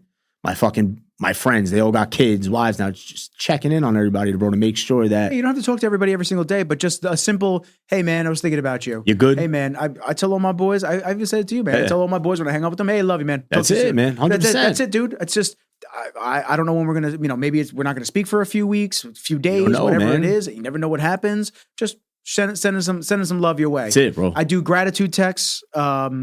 I'm not as religious as I need to be with doing them every single morning. Yeah. Because I want to be. But the gratitude texts are big, man. When I send that message out to people, I just say, hey, yo, you've inspired me to work harder. You've inspired me to be a better human. You just inspire me because you're somebody that I love.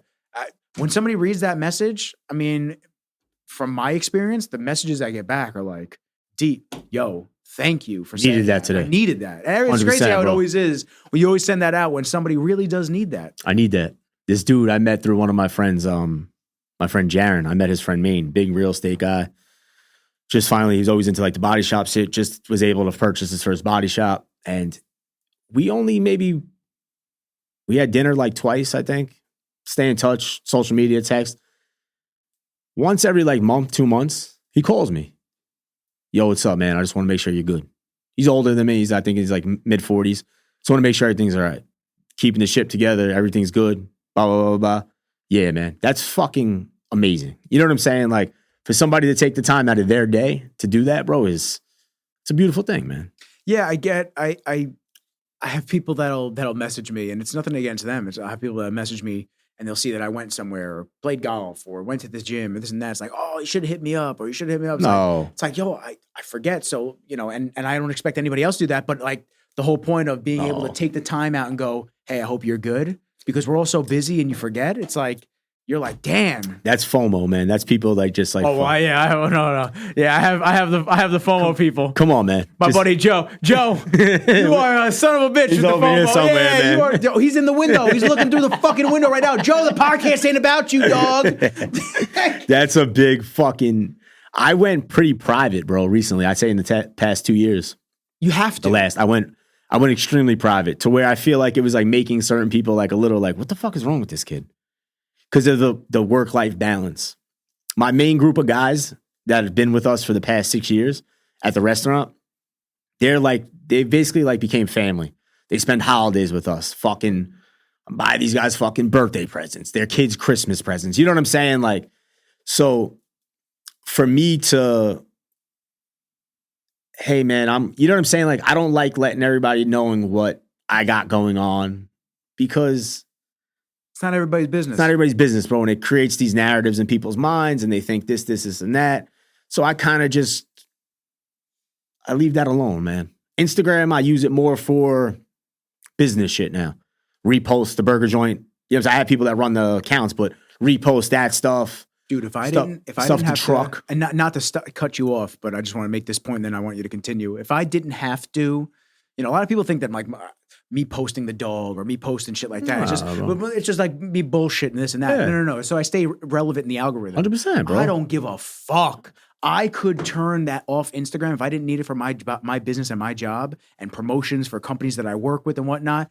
I wouldn't use it ever again. I don't fucking care. I'm so past it. And I wish that I lived in a space where I didn't have to use it.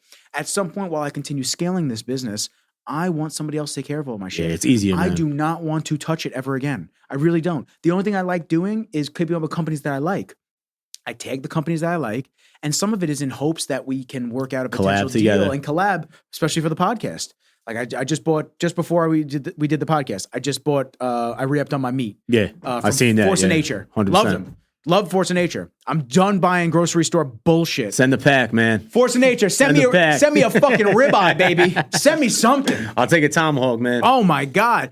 It's cool. They do regenerative meats all on the farm, raised there. They do elk. They do wild, grass-fed, grass-finished, bison, beef steaks, stuff like that. I'm done. Bro, I'm done consuming all the garbage. I really am. All the extra fillers, all this extra shit. I am so beyond all that. And that goes in hand with needing a social and technology detox. Yeah, 100%. You have to. You got to be able to turn it off.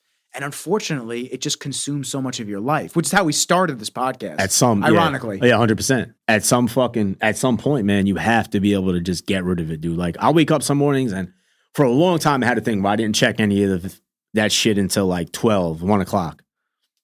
The social media stuff, you know what I'm saying? But then I got to make sure that, like you said earlier, no DMs came through for private parties. Yeah. Or a fucking a big show man. or something. That's you know what I'm money. saying? So now I find myself, I wake up and I'm sitting on the toilet bowl, and I call at my office. My aunt, she got me a sign for the restaurant. It says, this isn't an internet cafe. Take your shit and leave. Like something like that. And I go through all my shit. You know what I'm saying? Because nobody can really bother me at that moment because I'm taking a shit, man. You know what I'm saying? Like, so you got to kind of leave me alone. You know what I'm saying? Like, you might get some knocks. Yeah. My wife will fucking come in the bathroom, sit on my lap, want to talk to me. You know what I'm saying? Like, no, not now. Give me a few minutes, man. But I tried to make that, and I did it for a couple months, man, where it was like, all right, but now busy season's back. But even with the fucking thing, I'm like, fuck, man. Like, I gotta get off this. Because you get so like caught up in like, I want to show people this motion. I want these motherfuckers. I want people to see. Yeah. I'm doing 4 jobs with 1 truck today. Shit, the other truck's out doing 3 jobs. Yeah. We're working. You know what I'm saying? Like, I'm editing. Yeah. New gear. I posted the new gear. I'm 100%. excited about it. Yeah, we're advancing. Hey, man. Yeah, $4,000 for a new camera. Come on, man. Right there, man. Hey, baby. It's no big one's shit. No one bought. I don't got a sugar daddy. No one buying that shit for me. It's fucking real shit. You're in this room. You see this. Gangsta, man. This is all my shit, man. I bought all of this, except for this table. Panetti and I split this. It's nice. Thank you, Panetti. Love you, baby. It's a good table, too. Solid. Yeah, it's solid. I think it's pine. But you know what? It's like, I have to sometimes I have to be able to switch that mentality and turn it off sometimes. Because I can over document. Yeah, 100%. I've been guilty of that plenty of times, over documenting, and I got to pull back the next couple of days. I'm like, all right, we're not posting as much the next couple of days. I feel like everybody kind of gets caught up in that. So I was like the other day I was thinking about it. We've been going to a lot of fights, like the big fights, my brother and I, and we were just down in Vegas for the tank fight, Ryan Garcia tank fight, and we didn't really I didn't take a lot of pictures because I was kind of just like, in the moment. I wanted to absorb the moment. You know what I'm saying? Like, I'm at one of the fucking biggest fights of our generation right now. You know what I'm saying? Like, this is going to be shit like when my dad and my uncle talking about like being at the Tyson fight back in the day. You know what I'm saying? Like at the guard, like that's that kind of fucking feel. You know what I mean? So I'm like, I want to live in this shit. But then the other day I was like looking back and I was like, fuck, man, did me and this kid even take a picture? You know what I'm saying? Like, did we even do this? Like, so it's kind of happy medium. Yeah. And I think more so documenting you at the venue or at the event with your loved one. Bro, we were at a Broadway show. Where were we at? We were at some shit. Our family, we go every year. And Christmas show. People in front of me, dude, were just like this. The whole time. Not even watching the fucking show, dude. Just videoing it. And I'm sitting there and I'm like, what are you going to do later? You're going to go home and you're going to watch the videos of the show?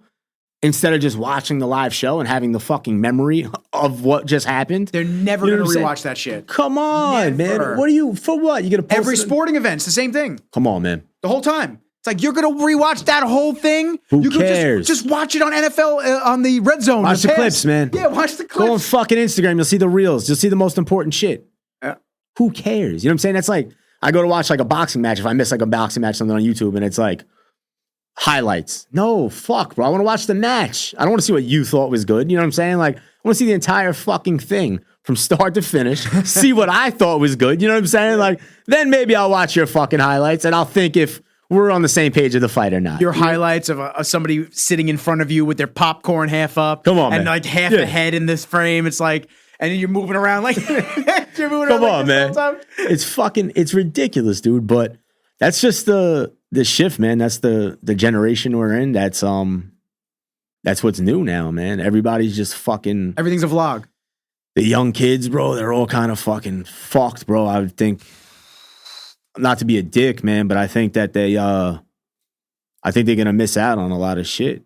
Yep, they've done a very good job at brainwashing the younger generations to just stay addicted to technology. They did a great job. Great job. This is textbook. From the textbook. From the little kids, man. The little kids with the iPads and this and that, bro. Like, hey, he's crying. Hey, shut up. Yeah, here you go. Here you go. 2 years old, they can use the fucking iPhone and the I can barely use that fucking phone.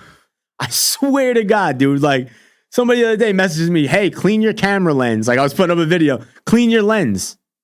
My friend Zarifa. And I'm like, fuck. I'm like, now I go every time. Yeah, I do that every time someone hands me a phone to take a picture. But that's the photographer. I clean the lens. You know what I'm saying? Like, bro, I don't think about that type of shit. You know what I'm saying? Like, I don't fucking know how to use the camera and take these crazy. I see people shit and I'm like, yo, how does your video look like that? And they're like, yo, it's the settings. And I'm like, fuck, what do I do? Like, I got a new iPhone. Like, how do you do? You know what I'm saying? Like, I don't know, man. I never even knew about. So everybody always sends all these reels, like the group chat, the Instagram, right? Like, how the fuck do they find all these reels? So I guess it's what is it? The main like Explore page? Explore.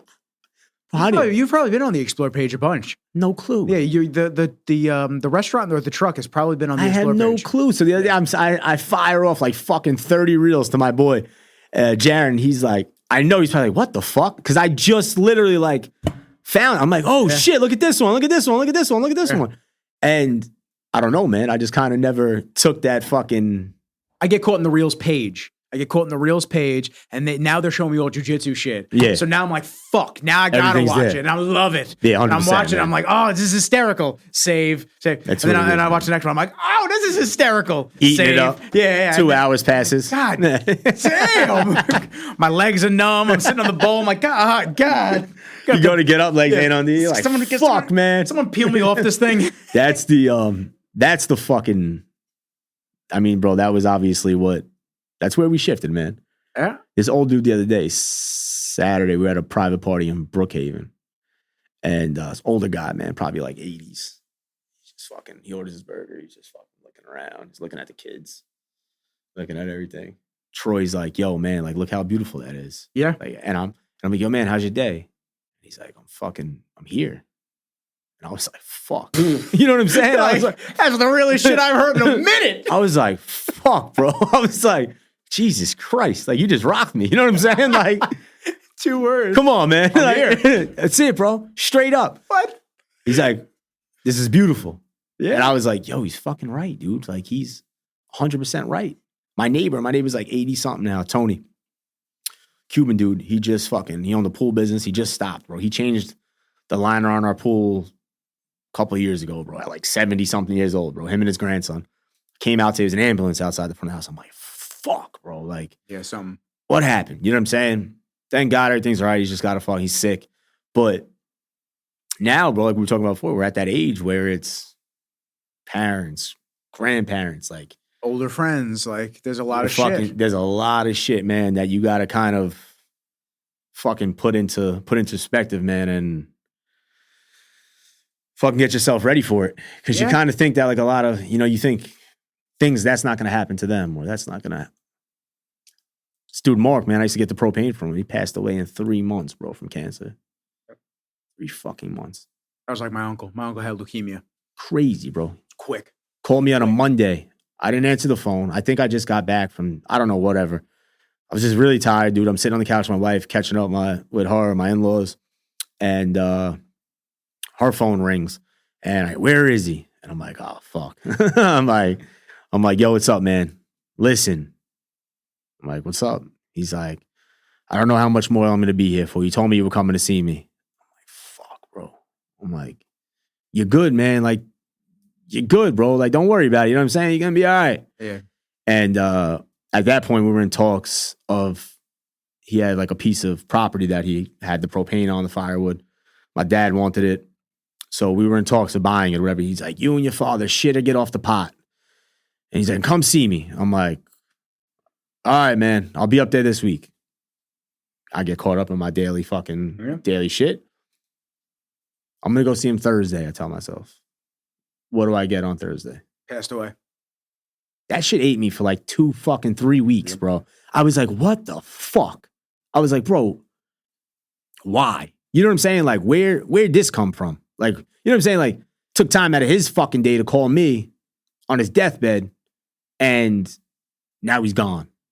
Same shit with my grandmother, bro. My grandma went in for like a quick fucking little procedure, clean up a little stent, whatever. Home the same day, then just started fucking, all this shit just started spiraling. And at that point, it was our first full season with the truck, bro. Shit, we were so busy. I was so caught up. You know what I'm saying? Like, caught up in the working life. And bro, we went up there and I kind of like had it in my mind. I don't really smoke weed anymore, dude. I had smoked weed and it was like a Sunday. It was my first Sunday off in a minute. I'm laying in bed with my wife. We're watching, she loves Grey's Anatomy. Excuse me. Team McSteamy. Yeah, man. And fucking, I'm sitting there and Meredith at the end of the episode starts talking about like death and like all this crazy shit, right? And now I'm like, fuck. Because I wouldn't go see her at the hospital. I'm like, yo, if I go see her, something's going to happen. You know what I'm saying? And now this is going on. So now I'm fucking fired. I'm sitting there and I'm like, fuck. Like, I don't want to be stoned anymore. I need an edible. I'm like, I don't want to be stoned anymore. Like, fuck. All right, tomorrow I'm going to fucking put my big boy pants on. And then, you know, like my mom fucking tries to baby me. I'm 33 years old. My aunt, like, oh, you sure, honey? Like, blah, blah, blah, blah. Yeah. So I go up there. Winds up. This was still like kind of like COVID and shit. There was only like one person in. I fucking bully me, my brother, and my little cousin, and I get us all into the fucking door. We're all in the room. You know what I'm saying? They don't know how to deal with personality. Yeah, like us. nah. They're just like they just I'm gave getting up. through. It don't matter. I'm getting through. 100%. Call the cops. And then we're hanging out with her, bro. Everything's good. They're like, fucking, like, just leave them alone. Like, we haven't seen her like this in a couple days. And I'm like, all right, cool. Hanging out. Next day I go up. Hanging out. Couple days later, fucking 2-3 days later, like, whatever. Busy working and shit. Oh, she's not doing good. My mom, she's not doing good. And I'm like, all right. I want you to go say goodbye to her in case anything happens. I'm like, go say goodbye to her. I'm like, fuck. Now she's not even in it anymore. She's out of it. She's in a fucking, they put her in a coma. She, like, whatever happened. And I went up there, bro, and I was like, fuck, man. This is it. You know what I'm saying? I lost my grandparents young, my on my father's side. And this lady's been with us for fucking, she's a gangster, bro. You know what I'm saying? She's fucking smoking weed at fucking 70 years old. You know what I'm saying? Like, telling me about doing fucking LSD and upset she couldn't be at Woodstock because my fucking aunt was born. You know what I'm saying? Like just gangster shit, bro. Like, I had these fucking like circular Ray-Bans, man. I posted often on my Instagram. She's got like a seltzer in her hand and she's got these like circular Ray-Bans, just like old, like fucking, just a free soul, dude. You know what I'm saying? Yeah. And it just fucking, it rocked me, bro. But I had so much good going on in my life at the time. You know what I'm saying? The truck was popping off. We got like fucking, I think it was like our first year doing like Gov Ball and Rolling Out, whatever the fuck it was. You know what I'm saying?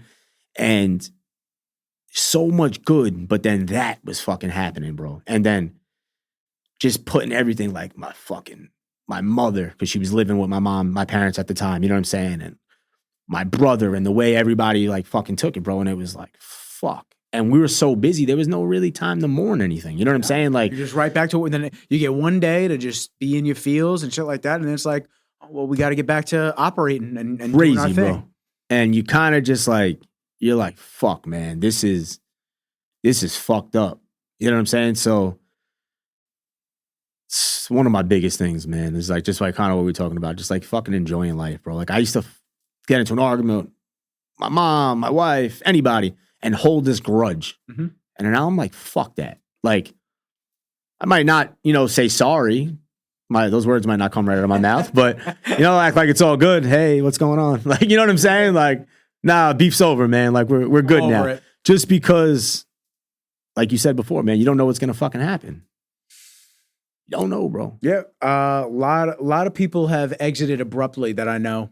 And it's just crazy. This kid, John Coe, from when I was in high school, for the kids, people that listen that went to Plainview High School with me, JFK, Johnny was a good kid, man. Super good kid. Young, though. Like, we're talking early 20s. And I get a call one day. Hey, I know you haven't seen John in a couple of years, this and that, but, we're over at hospice. He's going to probably die tonight. I was like, what? So crazy, bro. I could be so wrong. I forget because it was like so crazy at the moment. You just run over there. But I think he had something like brain cancer or something like that. It was like all your boys from high school, everyone's there, and you're just sitting there. You're like, wow. What do you say? You don't expect this. It's like, you think you're gonna live forever? Haven't even seen each other. Haven't seen each other. Haven't spoken. Haven't now. gotten to say anything. Haven't gotten to catch. What's up? What's the latest? Now we're on this fucking. Now we're here. Because of this tragedy. Yeah. So Tough. now, you know what I'm saying? It's such a weird thing, death. It's such a weird. It's like a debilitating thing in certain ways, but once again, you get back to the point of like, well, the next day, it's like life goes on. Yeah, we got to keep it shuffling. And you're like, God damn, it's crazy, bro. You know, due to the shop, my grandfather passing was a big one. Yeah, he passed away, and I appreciate you, man. And vice versa, you know, 100%. 2019 November, he was in a rehab center, and you know, my grandfather lived down the street from me in my development where I grew up in my mom's house. We both had a condo, and they had a condo down the street. Awesome, so I'd go down and hang out with him, this and that. But as I got older, I got busier. That time starts to fucking. And he'd hit me up and he'd be like, hey, Nikki, you want to come down and, you know, have lunch or watch something like that? And I was watching my food or I was bodybuilding. I'm like, oh, no, Grandpa, next time, this and that. Because you don't know how to tell him you don't want to fucking, you don't want a fucking hero, a sandwich. I don't want to go down there. And then I just like to sit around, you know, back then it's like sit around with him and not do anything, or he falls asleep after you watch the show after a few minutes. So you think about that. And then I told my grandmother, you know, after he passed, because it was very abrupt. I was guilty that I didn't go to the rehab center more to see him. I was mad guilty. I'm like, I work for myself. I'm over here. I'm not bound by anything besides the clients that I allow to bound me. And I'm like, I could have went and seen him. I could have went and hung out with him while he's by himself. He's by himself at the rehab center with an aide. It's fucked up. Sitting there just fucking rotten and on dialysis. And he didn't even want to go on dialysis. My mom remembers explicitly saying, he goes, I'm afraid to die, but I don't want to go on dialysis. So they put him on it to keep him alive because he was afraid to die and he wanted to. And then he just suffered. He just fucking suffered. And then to get the call that they're rushing him to the emergency room one night because he was coughing and he had fluid in his lungs and this and that. They bring him there, this and that. And to see him out of it, he was like in a coma, basically out of it, but speaking. It was very strange. Weird, He was speaking while he was out. It was almost like he was dreaming, but he was in a coma. Yeah. They put him in one. And then at 3 a.m, we get the call that he passed. And you're like, you're just sitting there, you're like, oh, man. Fuck happened. And then I told my grandmother afterwards, I'm like, I'm guilty that I didn't get to go see it. She's like, no. I go, no, I am. I feel like I should have gone and saw him. They want you to make, because their first instinct is to protect. We know we fucked up. You know what I'm saying? Oh, yeah. But I know I fucked up big grandparents, parents, they're going to try to make it like, no, like that was like something, my grandmother's memorial. My grandmother's a G, bro. She's like, I don't want to be buried. I don't want a bunch of fucking people I don't like fucking looking at me. Like straight up, bro. Like, you know what I'm saying? Like, I want a memorial. She loved King Umberto's. Like this is what it's going to be. This is who's going to be there. Blah, blah, blah, blah, blah. And she got exactly what she wanted, but it was put on hold because of how busy everybody was. Because she said that this had to go on because this was all this good shit was happening. And she was so happy and so proud that she didn't care that this was more important. You know what I'm saying? She lived her life already. And I'm like, what? You know what I'm saying? Like, and you get caught up in it, bro. And it's like, yo, it's fucked up, man. Yeah. It's fucked up. I spent time yesterday with my best friend's dad. Call him Uncle Ray, man. Ray, who I lived with. We went on the boat. We hung out. That dude's been in my life since I'm fucking, I think I met Ray at 7, 8 years old. You know what I'm saying? Like, just now he's in his 60s, getting in his 60s, and bro, he just bought a badass boat. You know what I'm saying? Fucking, we're out ripping it. And spent the whole day together. Yesterday was actually my anniversary, my 7-year anniversary. So I told my wife the night before we were supposed to go out to dinner, blah, blah, but it's always the same shit. You know what I'm saying? Like, what? We go on vacation, we go on dinner, this, that. Mikey, my little cousin, texts me. He's like, yo, let's go on the boat tomorrow. We'll hang out. So I'm like, yo, you want to go on the boat? We don't fucking get, a couple of my friends got boats. I never have the time to do it. I'm like, yo. Best boat is your friend's boat. Yeah, man. Yeah, I'm like. Because that shit is expensive to maintain. Fuck the expensive, bro. It's the fucking maintenance, dude. Oh, yeah. It's washing it down. You got to wash it. You got to set this. You got to set that. I'm like, fuck that. Yeah. But we had a great day yesterday, bro. Like I was telling my wife last night, we're laying in bed. I'm like, you know how good of a day he had just having his son there, his fucking 2 nephews. You know what I'm saying? Like their girlfriends, like just being able to spend that time. Like we went out to eat afterwards, went to Jordan's, we went to fucking back to the house. We hung out for a little while. Like that's great because that's something couple years ago, we all went up to, they got a house upstate when he bought it we were talking about yesterday, 20 something years ago, bro. And we all went up. We trailed the dirt bikes up there, the quads, like fucking, he has his shit up there. And it was just the guys, bro. And we fucking had a great fucking weekend, bro. Cooking, fucking smoking weed, drinking. Like we just had a fucking party. You know what I'm saying? Fucking shooting guns. We had a blast, man. And that's still always like the topic of discussion. You know what I'm saying? Like, we need another trip. We need to do this. We need to do that. Yesterday, the young Ray, we need another trip, man. And he's like, yeah, but we need to fucking take action and set it up. And I'm like, yo, you're 100% right. I'm like, let's get it going, man. Like his son just had 2 kids. Mikey's on his grind. Oh my God, everybody's kind of doing this shit. I'm like, yo, let's just pick a fucking weekend and we're going to make this shit happen. We'll go up there, bro. We'll have a good time and we'll create some fucking memories, man, that we going to hold on to. You know what I mean? That's the Tony Robbins thing. The Tony Robbins thing is you have to put a date to it. 100%. Because if you don't, just keeps getting pushed pushed back, man. Push off. Oh, well, I'm thinking this, that. No. Book it. Book it now. Like, that's what you got to do. You got to book it now. That's set. I'm not putting anything else on that calendar that day. This is what we're doing and when we're doing it. That's My boy's going to Italy in October, and we should get it again, but we get a big job up in, what we were talking about before with the knucklehead at the ferry.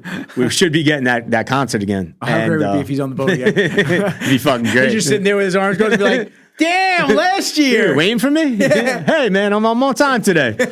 And him and his girlfriend are going to Italy, and I just seen this dude I follow on Instagram. He's out in Italy. And I'm like, fuck, bro. Like, this shit looks beautiful. Like, I want to go. So yesterday, we're on the boat. I tell my brother, I'm like, yo, bro, October. I'm like, let's go to Italy. And he's like, yeah, but he's going to get cold. Blah, blah, blah. I'm like, who gives a fuck, bro? I'm like, let's just go. Fuck it. We'll meet him. We'll go after the job. We'll fucking meet him for a couple days, bro. Like, just enjoy. Just go experience something. Have fun. That's it, man. And you're always so bound to being here because of the restaurant, which I want to get into the restaurant. Yeah, 100%. But like, you're so bound to being here because of the restaurant and your business that requires your presence locally that you don't get to see all these different places. Yeah. I'm very fortunate that I get to go all the fucking world. 100%. I get to go to Dubai. I get to go to Germany. I get to go to all these different places and experience it to a degree, though, because I still only experience it through a camera lens. Yeah, 100%. And I don't get to experience it as like a tourist and be able to actually go and do things and have the energy to go see these amazing sites. I'm so bound up with everything is through a screen this big, and I'm then editing everything that I shot. Sometimes 100%. I look back at the footage, I'm like, damn, I fucking saw that. I don't remember seeing that. I remember seeing that. It's a different fucking world, man. It's a different world when we you were doing like that, we were getting some Europe trips in before the pandemic, and I was never like really into. I can't say I wasn't into it. I just didn't we didn't take vacations like that when we were kids. You know what I'm saying? We didn't grow up like fucking. Me either. Well, we didn't grow up with money. You know what I'm saying? I went to Florida here and there. That was fucking it. Maryland, bro. You know what I'm saying? Like, whatever, dude. I'm grateful for that. Yeah. But now being able to go to we went on like a 12, 13-day trip. My wife and I, my friend Scott and Dana, we went to Amsterdam, Paris, fucking Spain. Paris. We had a fucking blast. You know what I'm saying? Like, awesome. Got back from that. A couple months later was our anniversary. We went to fucking London. You know what I'm saying? Like, and then I was like, yo, fuck. And I started realizing how into all this shit I was. Like, going and seeing how their culture is, how they move around on a daily basis. Different. Like, it's different, bro. It's another fucking world. It's dope. Even state to state, nothing country to country. Yeah. Another fucking State world. to state is crazy, bro. Yeah. I'm such a fucking, I say it all the time, bro. Like, I'm New York for real. Oh, yeah. I'm not a big fucking Yankees fan, bro, but that shit to me, means something. That means like a lot to me. You know what I'm saying? Like, it's in me, bro. I move. Like, I'm on the move, bro. I'm hustling. I'm moving fast. Like, I go to places. I remember my first time being down in like I think it was in like Atlanta or some shit like that. Slow down a little bit. I'm fucking ripping through the store. And I'm like, fuck. Yeah. And then like somebody held the door for me and said thank you and please. And I was just like, yo, where are we right now? Yeah, have a great day. I hold the door for this motherfucker. He tells me to go fuck myself for holding the door for him. Bro, the other day I'm driving down my block. I stopped, bro. Like, I stopped to let this guy cross the street. Doesn't acknowledge me. Nope. I roll the window down. I'm like, yo, bro. He's like, what? And I'm like, I just fucking stopped my car to let you I don't go. Even get a wave? He's like, give me two fingers. No. I didn't fucking tell you to stop your car. Yeah. I was like, oh my God, bro. I was like, fuck you, man. Have a good day, bro. Punked, Straight man. up, dude. I couldn't believe it. Yeah. I was like, what a cock-sucking motherfucker, bro. I called my wife. I'm like, who the fuck drives this black Ram on our block? Like, we've been living here for a long time on this block. I've never seen this shit before. Now you notice that every time that Now black I'm Ram was locked in, by- man. Locked in. No, fuck, bro. You Yeah. came to a dead stop. Come on, man. Yeah. Out of my busy ass day, I had to get home. I had fucking 9 minutes to shower and get to where I had to be. You know what I'm saying? Like, fuck, bro. But I'll never let these fucking people with no manners and just, Yeah, these little interactions. yeah, like I'll never let that not me hold the door. You know what I'm saying? Always. Not me hold the door for somebody or help an elderly person or do this or do that, bro. Like, fucking, I love shit like that. I live for shit like that, man. I live for shit of just being respectful to everybody. Shit, bro. I dish out how I'm treated. If i am 100%. not treated with respect, you're not going to get it back from me. No. It's just not happening. You can't. And if you show me a side of you that is less than average in a good, humane way, we're not fucking with each other. Like, I'm good on it. I'm gonna treat you with that energy right back. It's the So, same like, if shit you that s- we just were talking about with jiu-jitsu and Yep. fucking boxing. Yeah, I gotta match your energy. You have to match the energy. You're bro. gonna be snaky to me. I'm not gonna be snaky back to you, but I'm not gonna trust you. Stay over there. We're good. Like, don't ask me for shit now. I hate that shit. Yeah. I literally like, I'd say probably like we'll say once a week, but sometimes it's more, sometimes it's less. I get a message, a text, a call. Hey, I'm thinking about getting a food truck. Yep. Hey, I'm thinking about, what do you want? Oh, can we just sit down and discuss what? Learn the same way I fucking learned. Learn, fail. Then you'll succeed if you really want it. Oh, fuck, you want me to give you free game? Are you crazy? Give me a check. You want to have a conversation? You don't even got to give me a check. Take me to dinner, man. I like steak. You want me to give you the map of how I fucked everything up for the past 7 years? You know what I'm saying? Like, learning, and you think I'm just going to give you that shit for free? Nah, man. Nah. That shit's not happening, bro. Like, it's not fucking happening, dude. This is what it is, man. Like, I busted my ass for this shit, and that's how it's gonna go. Because everybody you have to learn, bro. It's the same shit. I had a dude who's coming to the restaurant often, bro, and then coming one day, I'm running around. My mom's like, oh, such and such is here, blah, blah, blah, blah. I'm like, yeah, what's up, man? What does he want? You know what I'm saying? I'm in the back. She's like, I don't know. He wants to talk to you, but he said he needs a couple minutes. I sit down, start talking to me about food trucks, this, and that. I'm like, yo, I know a lot. I'm like, if this is something that you and your partners want to discuss further, we could do that. Consulting fee. Yeah. I'm like, no problem. You know what I'm saying? He's like, what? No, I'm like, You just what? yeah, but I'm really busy right now. And I'm sorry, man. You know what I'm saying? Like, I didn't fucking, maybe I did. Maybe I just didn't use my resources, but I didn't fucking call people and ask them what to do and how to do it. Maybe I should have when we first opened up. You know what I'm saying? But fuck it. So Seemed like you're pretty successful without doing that. why should you? Why? Listen, there's a plenty of ways to make. My boy just dropped a fucking Discord he's a day trader, and he got all these people, and fucking he's a fucking genius. You know what I'm saying? Like, he's got the cars, he's got the jewelry, he's got the money, and then he fucks with stocks. So everybody that sees his page, he's selling himself. You know what I'm saying? I understand it because I'm a fucking businessman. You know what I'm saying? So he's just doing it in that way, and he dropped his Discord and got all these people to sign up. And I texted him, I was like, you fucking genius motherfucker, bro. Like, he's good at what he does. You know what I'm saying? He's great. I'm like, but you are going to catch this monthly bag every single month. Yep. And you're going to give out some game. You ain't going to give out all the game. You're going to give out enough game for them to win. To get a taste. And to get a taste and to keep coming back, and hopefully they can learn themselves. You know what I'm saying? But that's that same shit. You could teach somebody how to, you could bring somebody to the lake to drink. You can lead a horse to water, but you can't force them to drink. So it's that same fucking energy. You know what I mean? So you have to be able to make it happen, man. And me these days, bro, like I'm not doing that shit.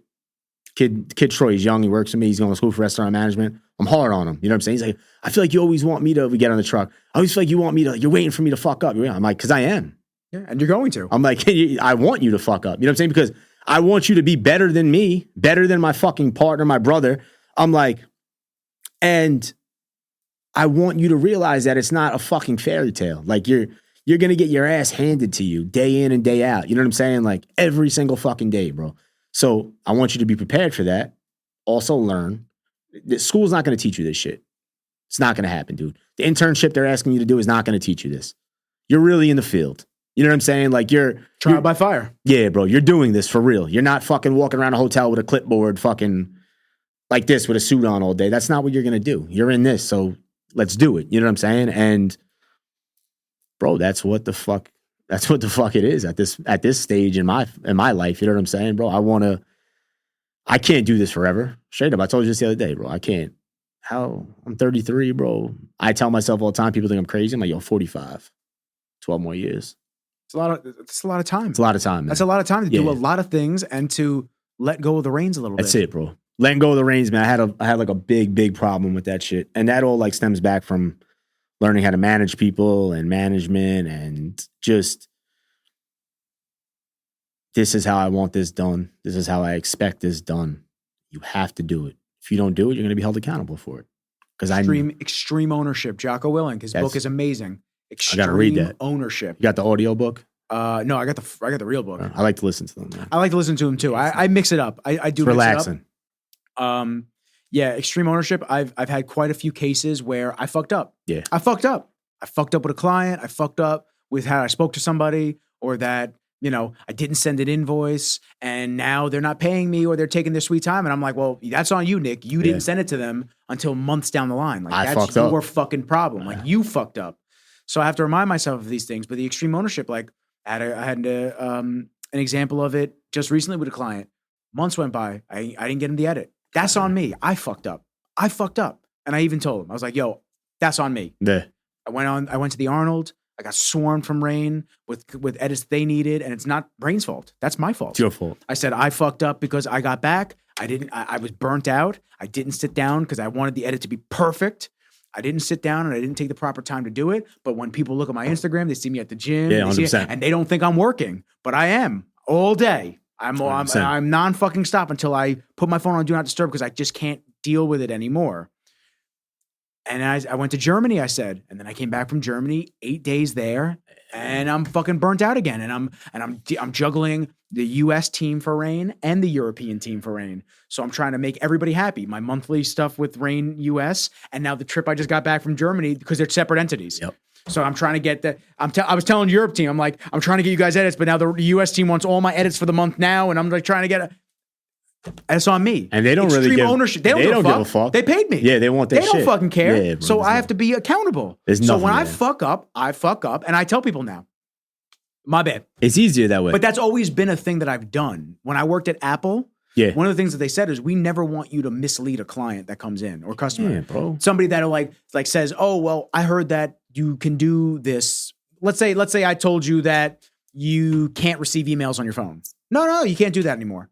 No, but I know you can. It's like, and then because you don't want to get caught up in it, like, oh, maybe you can. No, you can't. Like most people would. They'll just keep dragging it out. You look like an asshole. You look like a fucking dick. Instead of just going, you know what? I don't know. Let me. That's what they used to tell us to say. Let me go check. I don't know. Why don't we find out together? That's it, man. That's it. And people go, oh, wow. Like, you don't know, but we're going to figure it out together. That's amazing. We forget to print shit at the restaurant. We forget to print the fucking order. I say, yo, just fucking tell them. Because you look like an asshole. We're sitting here. Fucking, I didn't fulfill the order yet. I'm sorry. 2 seconds. I'm so fucking busy. I forgot. Yeah. I told them to fire it out. It will be right out. You get fucking assholes every once in a while. But, what? But for the most part, you're gonna get the respect. People are gonna be like, you know what? I respect it, and then buy them a fucking beer. Yeah, you know what I'm saying? Beer on me. There you go, man. Here's a fucking appetizer. Everybody happy. Everybody's happy. You know what I'm saying? Like.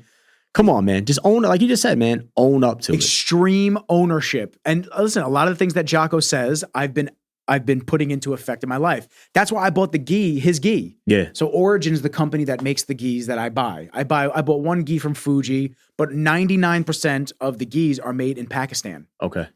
could be different companies, but they're all made in the same place in Pakistan. So like every gi, you look at the name, Pakistan. So like, oh, fuck. Whatever. Like it's a cool gi, this and that. Origin makes everything in Maine, in U.S. In the United States. United States textile, all the mills are done there, this and that. So Jocko partnered up with them. So they made a gi collaboration with Jocko. That's dope. On the arm, it says freedom equals discipline. Yeah. On the back, it says get after it with a period. It's gangster. And then you got the Origin logos. So the more I listen to him talk about things, the more I go, damn, this motherfucker's right on everything, every front. And when I picked up the book, I haven't read it all. I only read a little couple pages because I try to read and it's hard, man. I'm exhausted. That's what I was saying with the audiobooks. Yeah, so I pop the fucking AirPod. Pick it up and I'm reading it. And I'm like, oh, extreme ownership. It just fucking. You don't even need to read the book. Yeah. Extreme ownership. It just makes sense. Just hold yourself accountable with business, with weight. I've been holding myself accountable. Everything. It was years I told myself I was going to get in shape again. Fucking years. Oh, I'll start checking my macros again, and I'm not going to drink, and and then every summer would come by, and I'm a fat fucking slob still. It's me right now, man. Dude, but you're holding yourself accountable. Yeah, bro, I am. You're back at it. There's nothing you can do. We all slip. You got to man up. The point is we all slip. And even you slip physically, that's okay because you're going to hold yourself accountable. 100%. It's not going to take you years to get back to where you need to be. It's going to take you a couple months of serious fucking hard work. But that was me. Finally, after I had my surgery in January, February and March, I was fucked up in the head a little bit. I did a Tony Robbins seminar with my mom.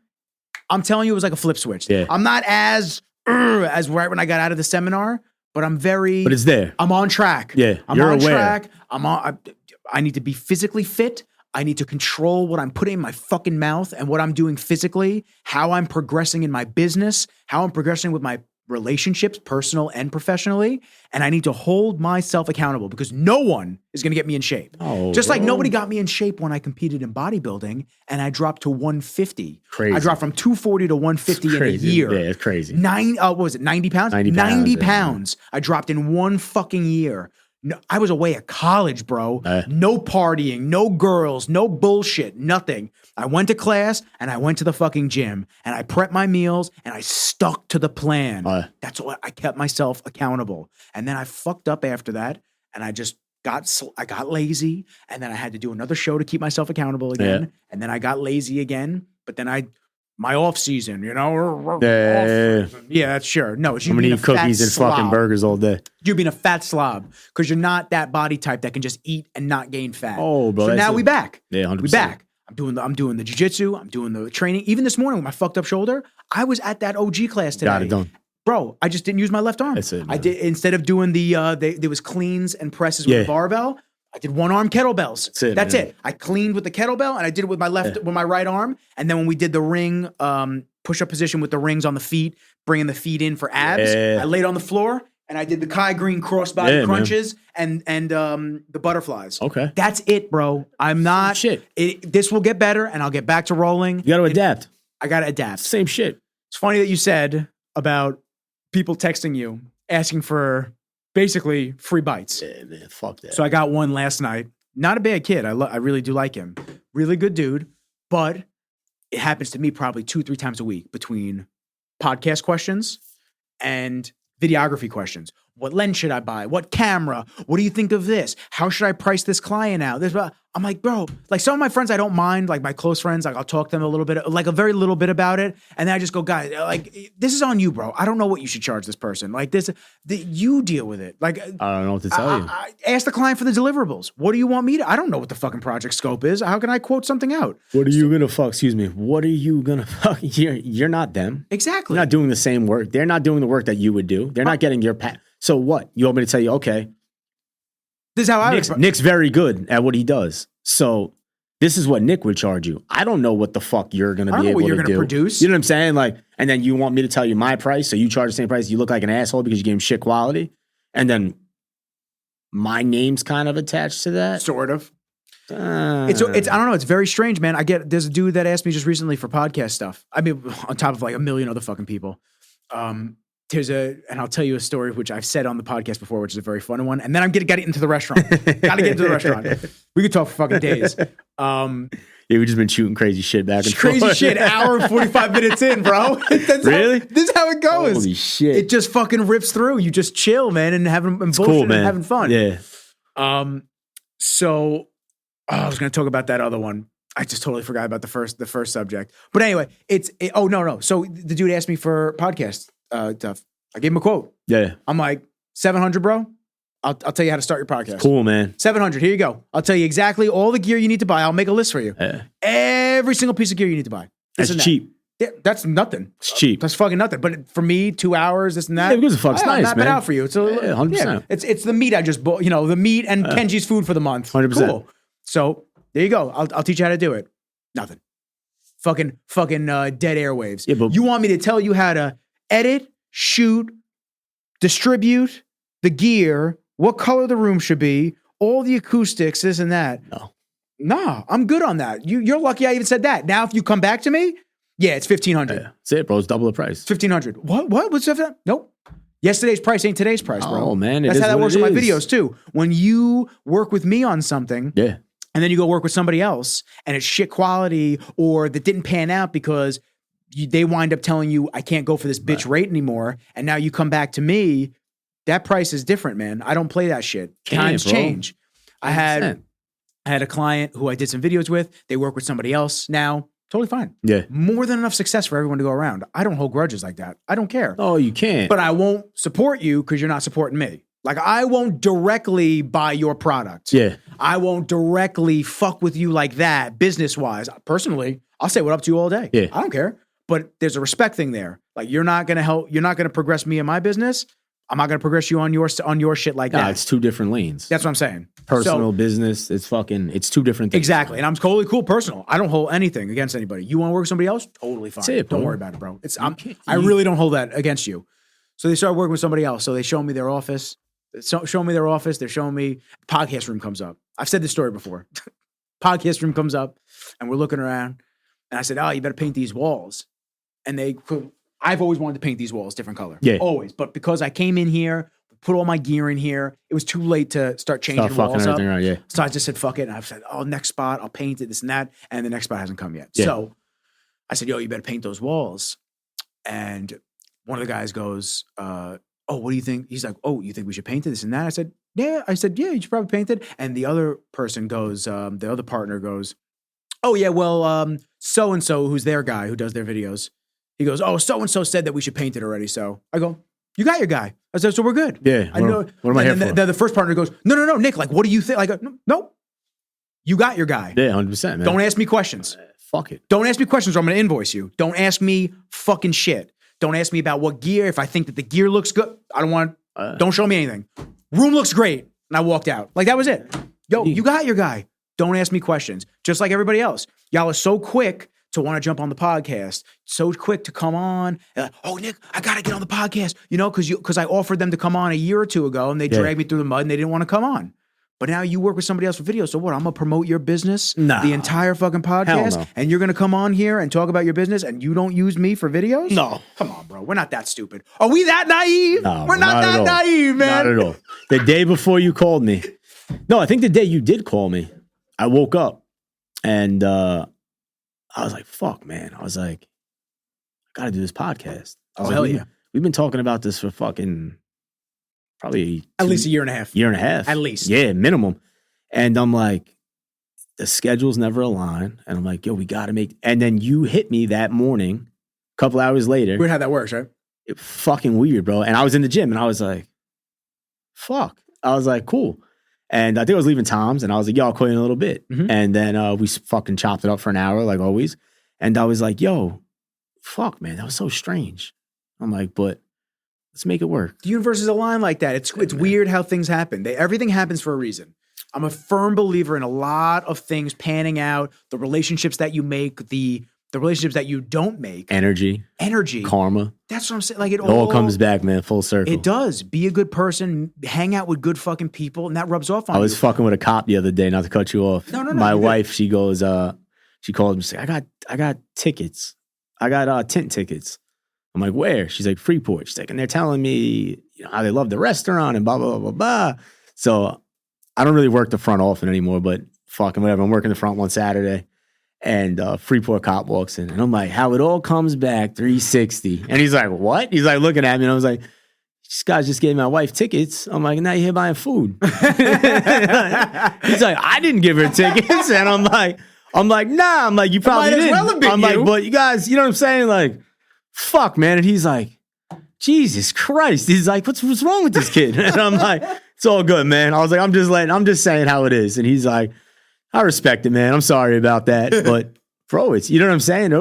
Everything comes back. Everything comes back full circle. The people, just the relationships, just life. It's so strange. It's crazy. So strange. The amount, I was on the corner saying what's up to my aunt in Huntington Village. Yeah. I just walked by and she was there. I go, oh, what's up, Aunt Angela? And then literally a girl that I met in Brazilian Jiu-Jitsu class, she comes walking out of the ice cream shop. I go, oh shit, NyQuil. Because she knocked a dude out. He didn't tap, so she fucking put him out, so they call her NyQuil. I'm like, yo, NyQuil. Then two dudes from the gym walk by. Yo, what up, Nick? My aunt goes, what are you, the fucking mayor? I go, it's just all of my universes just aligning. Everything just aligned that day. Just meeting people and seeing people and making relationships. And that's why I treat everybody with respect. And everybody... Man.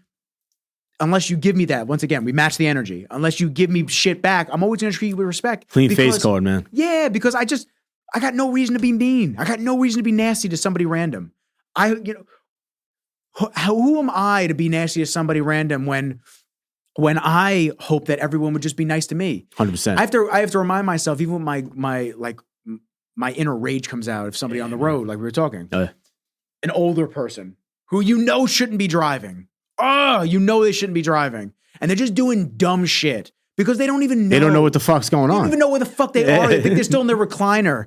And I sit there and I'm about to lose my shit. And I go, my grandma's out here. 100%. She's driving too, but she's not anywhere near what these people are. My grandma's actually amazing for 93. That's gangster. But I'm sitting here and I'm like, I would hope that if she does stupid shit, which I'm sure she has and she does, I would hope that somebody would treat her with respect give her some not respect, blow man. up on her like I didn't blow up on this person. Bro, think about it. You're beeping, you're going crazy. You scare the shit out of them. Their motor skills and reflexes aren't there. They fucking veer off. They crash. They cause an accident.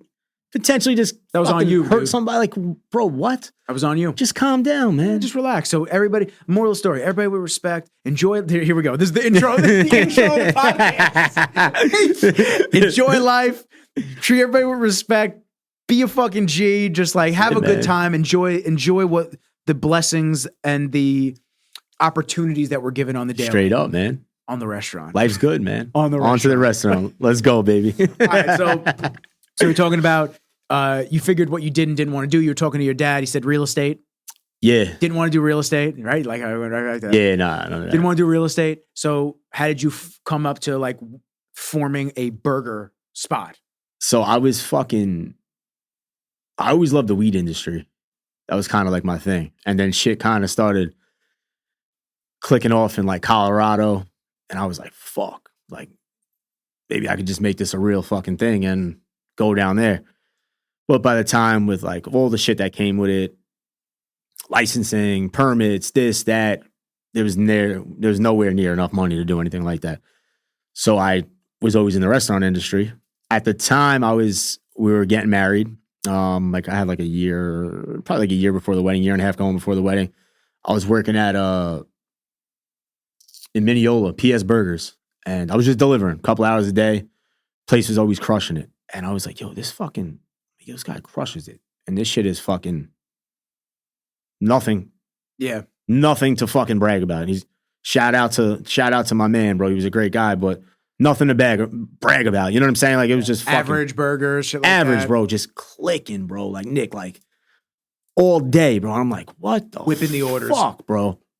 So we started talking, man. Me, my brother, my mom, my dad. Like, yo, you want to open a restaurant? My mom's like, yo, it's gonna be a ton of work. Blah blah blah blah blah. You're about to get married. Restaurants are tough. Crazy, bro. It's a crazy industry to be in. Hospitality is tough. So this pizzeria I used to work at when we were kids, probably most of my town worked there. And it was called Vincent's. He had went out. Then another guy tried to go in. That shit didn't work. And it was just sitting there. And we called one day. Talking to my pops. We called one day. Whatever. Leave a message. They get back to us. We go see the space. Blah, blah, blah, blah, blah. Put an offer in. And I think it was in the winter, man. I was in Puerto Rico. My boy Nick, his dad had a crazy fucking penthouse condo out there. I was on the balcony, and I get I get the email that everything was accepted. And I'm like, fuck. Heart flutters. It's I'm real. Like, yeah, I'm like, it's going to be real. Shit. Call my dad. I'm like, yo. And he's like, all right. I'm like, okay, let's fucking start going. You know what I'm saying? And got back, man, and we just started fucking piece by piece, bro. And it was a lot, bro. It was a full fucking reno. As the space that you're currently in? Yeah, full reno. Ripped out totally. Yeah, fucking dirt when you walked in. I was like petrified, bro. I was like, yo, what are we doing? And then you get your people that are like, yo, I don't understand. Why don't you just slap some paint on the walls and see how the business goes? And if it goes, redo it. And I'm like, yeah, you get one impression. I'm like, why the fuck would you want to come in here if you knew that this is what Vincent's look like? And now we just came in and fucking put burger joint on the fucking sign and or something. Banner up. What? I'm like, nah, man. Like, that's how like my dad is. I get that fucking quality. My brother, we're all the same. See, now we're going to do this shit the right way. Rip the whole shit apart. Now we're fucking permits. We're being held up with permits. We're paying expediting fees. We're being held up with this. We're being held up with that. We're floating the fucking rent because the 3 months that they gave us is fucking over with. We're floating the fucking monthly rent and the fucking insurances that are there while the construction's going on and everything, bro. And it's just like, just feeling those negatives hitting just you like trickling out the gate. Trickling. Like, fuck, bro. We haven't made $1 yet. Like, what the fuck is going on? And then we finish up the front. They come in, they're like, they had fake tags on the fucking suppression system. The last owner, he had fucking fake tags. The sprinkler system, you're saying? Sprinkler system. Okay. Hey, this has to be changed. The hood. Sick. I'm petrified to call my dad, bro. I'm like, fuck, bro. Like, so the whole ceiling, you're saying? You have to. So they have like the tank, the suppression tank, then the fucking nozzles, they all come down, like sprinklers come down over all the equipment. They got to like repipe shit. They put a new fan on top of the roof. I'm like, fuck. I'm like, yo, this dude's gonna kill me, bro. Like, kill me. And whatever. So we get that done. And then, hey, the grease trap's not big enough. I'm like, all right. You know what I'm saying? Like, just not rattling off like shit. And I'm just like, no doubt. Cool, like whatever, you know what I'm saying? So like we're fucking sitting there, we get that taken care of, get everything taken care of. Now we're waiting for a CO. You know what I'm saying? Like we're fucking sitting in there, bro, waiting for the CO. Finally, the guy comes to CO, and me and my brother were in there. We were doing something that day. Like we were like hanging a light or some shit like that. And he's like, this is you guys? And we were like, yeah. I was like 25, 26 at the time. My brother was fucking 20. And I'm like, yeah, it's family business. And he's like, this is fucking beautiful. I love to see it. And he was the fucking coolest guy, bro. Like, he was just like, everybody was like, you have to be scared. Like, oh, blah, blah, blah. Dude, that's going to approve everything to be finalized and open? Yeah, besides like the health department and shit like that. And all the work. And fucking, he was great, bro. And I don't even remember his name, but shout out to him, man. He's a great guy. And then next day was like the fire marshal. Same shit with the fire marshal. They seen 2 young fucking hungry kids. You know what I'm saying? Like, going and getting it. Yeah, bro. And they just not just daydreaming, actually doing it. Yeah, they respected it, man. And then the health department shit came. We got through all that, and then I was fucking petrified.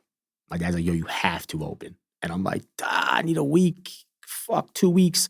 We're doing runs. We're doing fucking test runs, buying food, having friends and family come, giving out food, feeding people, doing practice runs. He's like, yo, you're open to Thursday.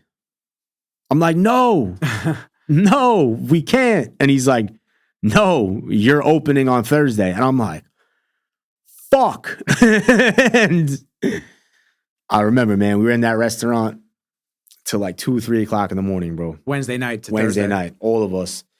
And fucking doing a million different things, bro. Friends, mom, dad, aunts, uncles, everybody, bro.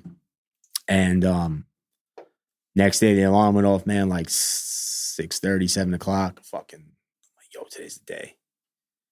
And we got in the car, bro, and we had no clue. I didn't put it on social media because I was scared. I didn't know what the fuck was going to happen. You know what I'm saying? Like, I was like, yo, I'm not even announcing this shit. Like, we all came to an agreement, like, this isn't going to be, we're just going to open the fucking door and we're going to see what happens. We got our fucking asses whooped, bro, like crazy, like fucking 3-hour wait, 4-hour wait, getting hammered, dude, and with no PR, nothing, bro, crazy, just going, bro, just going through the motions, like fucking, you wouldn't believe, dude, and to see that to me was fucking crazy. You know what I'm saying? I'm not big into like, bro, listen, I love money. You know what I'm saying? I love what comes with the money and shit like that, bro. But I'm very like, I like to see people's expressions from the food. Like, it's a fucking crazy feeling to come out of your kitchen and there's a fucking 75-year-old, bro, taking a picture of their food, of their burger. You know what I'm saying? Like, and not just the picture, because like our shit, we walk the walk and we talk the talk. Like you know what I'm saying? Like our food, it's not just some crazy Instagram stuff. Like, no, like shout out to Angie. She was there this morning grinding that fucking meat. You know what I'm saying? Prime beef. My guys are up here that I get my meat from. Shout out to them. You know what I'm saying? Like, we really do that. Like, we really do it to the fullest, bro, like this burger stuff. And to get that response and like, bro, people like, you guys are way too expensive for a burger place. What do you think? You're in Manhattan, blah, blah, blah, blah, blah. And listen, man, once you take a bite, once you eat it, it's all there. You know what I'm saying? Like it's there. So it all makes sense. It all makes sense. And for me from employees, bro, to, you know, them being able to take care of their families and us and like just the whole trickle down effect, basically, like of what it comes with, that's what kind of like drives me and makes me like keep going. Like for real. And all the people that I met along the way, man, the relationships that I developed and fucking, it's all awesome, bro. But the food itself, man, it's like the restaurant itself, it's a fucking different, it's a different animal, bro. Because to remain at the top, has to be, there's no fucking up. You fuck up, you got to get it right back. You fuck this order up, the next order's got to be even better. You know what I'm saying? Like and that's where a lot of people, I think, fall off. A lot of these big restaurant guys. And can't spread yourself too thin, opening them. It took us 5 years before we got the trucks. You know what I'm saying? And then we did one, we seen the response, and trucks are cool because we were able to do another one within 6 months.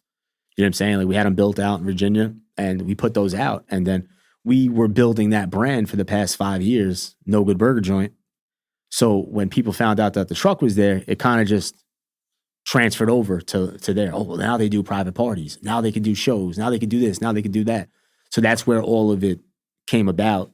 And it's been fucking surreal, bro. But it's so many moving parts, dude. So many moving parts. My mom busted. My mom really never worked, bro. My mom runs the front of the restaurant now. She loves to talk to people. She's social, bro. People love her. She's there all fucking, you met her. You know what I'm saying? She's there all fucking day. She loves it. My dad does his back end stuff for us. You know what I'm saying? He's always there. My brother, fucking union plumber, comes, restaurant, trucks. My wife plays her fucking part. Without her, a lot of shit, I'd be fucked up. You know what I'm saying? She's actually calling me right now. I'm on the air, babe. And fucking I'll give him back soon, I promise. Couple minutes. All the moving parts, man. Like it takes a full team, dude. And then it comes down to, I just had a conversation with the guys on Sunday. I was like, yo, you guys got to have one another's backs. Everybody. Like, you guys beef, you fight. I'm like, you guys, because if this shit comes down, you come down with it. You ain't going into a kitchen and getting paid what you're getting paid here. You're getting paid that because of what you knew, we taught you, I brought out of you because you didn't think you can do it. I brought the fucking shit out of you. You know what I'm saying? My time, my patience, my energy with you, everything. So now you're making what you're making. You're able to take care of the people around you. I'm like, but if this shit comes down, you got to go to another restaurant. You don't got a degree for this shit. You got to go to another restaurant, do the whole process back over again. Start at the bottom of the pole and work your way up the totem. Hope to make your way to the top again. You know what I'm saying? So I'm very transparent with like all the guys that work for me because, bro, you need them just as much as they need me. I need them. You know what I'm saying? Like, it is what it is at this point. And that's why you're not a boss. You're a leader. A leader. I don't really fuck with that term, boss. Like at all. Like at all, bro. I'd rather see people uplift people, bring out their fullest potential. You know what I'm saying? Because it's cool. And I say it all the time. Like, I didn't really grow up with anybody to like a role model. I grew up with people around me that I was like, yo, I can't do what they're doing. I can't do that. That ain't gonna get me too far. I can't do this because this is gonna fuck. You know what I'm saying? Like, grew up with examples. Examples, bro. Like, you know what I'm saying? And I try to fucking help whoever I could help along the way. You know what I mean? Like my little brother, man, you would think he's my son. Like he's like my firstborn. You know what I'm saying? He's my firstborn kid. That's another thing. Like, you lead by example, man. Imagine you fucking turn into a beast and your younger siblings fucked up because you didn't play your part for them. You know what I'm saying? Like, that's weird, man. And I don't know. Some people say maybe I should be a little bit more selfish. Stop caring about so much shit and giving a fuck about everybody else. I would say to an extent. Yeah. I think family, direct family, because you guys are a tight-knit group and the family is invested in the restaurant, literally. Not just, no. It's an emotional and love child for everybody to be at 100%. that restaurant and work it. You know, if your mom didn't care, she wouldn't be there. She probably doesn't need to work. Yeah, she didn't need to be there. If she didn't need to be there or want to be there, she wouldn't be there. Dad too. Yep. You know, like, this is something that you guys have been able to create together. And that's what's lacking in so many restaurants, that family element. Family love. Yeah, to be able to go there and see Mom Dukes behind the counter. It's crazy, hey, man. What's up? It's good to see you again. Blah, blah, blah. Give a little banter, this and that. It's a family establishment. People go there not just because the food's amazing, but because you feel warm and fuzzy when you walk in there. You don't want to walk into a spot. You're going to get good food, and you know the experience is going to be phenomenal. And once again, consistent. Yeah. We all have off moments, off days, this and that, but we're right back to it. Get back, man. We're back to center, back to zero, and we're back to doing what we do best. Something goes wrong, you got to be able to get that back. You got to be able to pull it back. Get out of the weeds. You know what I'm saying? Like, bro, like But you also have to safeguard your energy. So I can understand when people say that about you, with too many people trying to, like we said, hey, could you have a couple minutes to just chat, this and that? I get that. I'm telling you, I can't express it enough.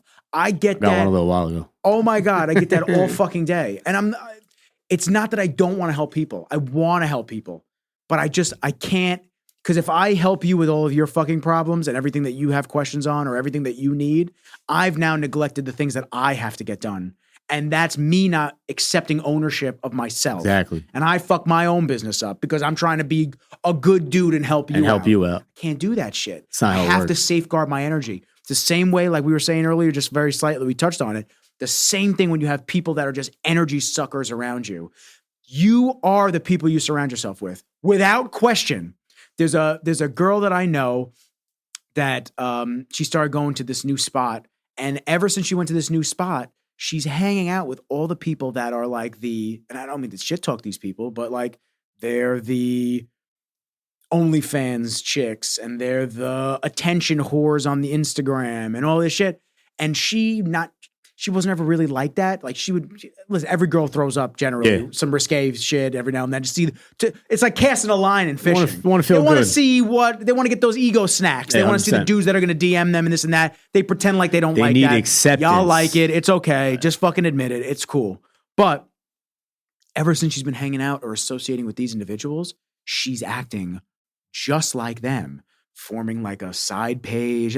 It's like, you're doing what and that's like the most amazing example I have in my mind of you are who you surround yourself 100%, with. bro. So all the friends that I phased out of my life because they didn't serve me anymore, and not serve me because like I need my friends to be able to give me something, but the energy is not matched in a positive and uplifting way. It's more of a negative and sucking type bad energy because they're in a bad mood. They're going to offload that shit on you. And it's one thing to help a friend out every now and then, or people out when they're down and out and you want to see them do well and give them some advice. But it's another thing when they keep putting themselves in positions and you're just like, I can't give you the same you gotta leave me alone, bro. That's it, man. You need to figure this shit out on your own now. People too, bro, they don't realize that it's not bad for a relationship to fall apart. There's nothing wrong with that. Mm-hmm. You know what I'm saying? Like you went your way, I went my way.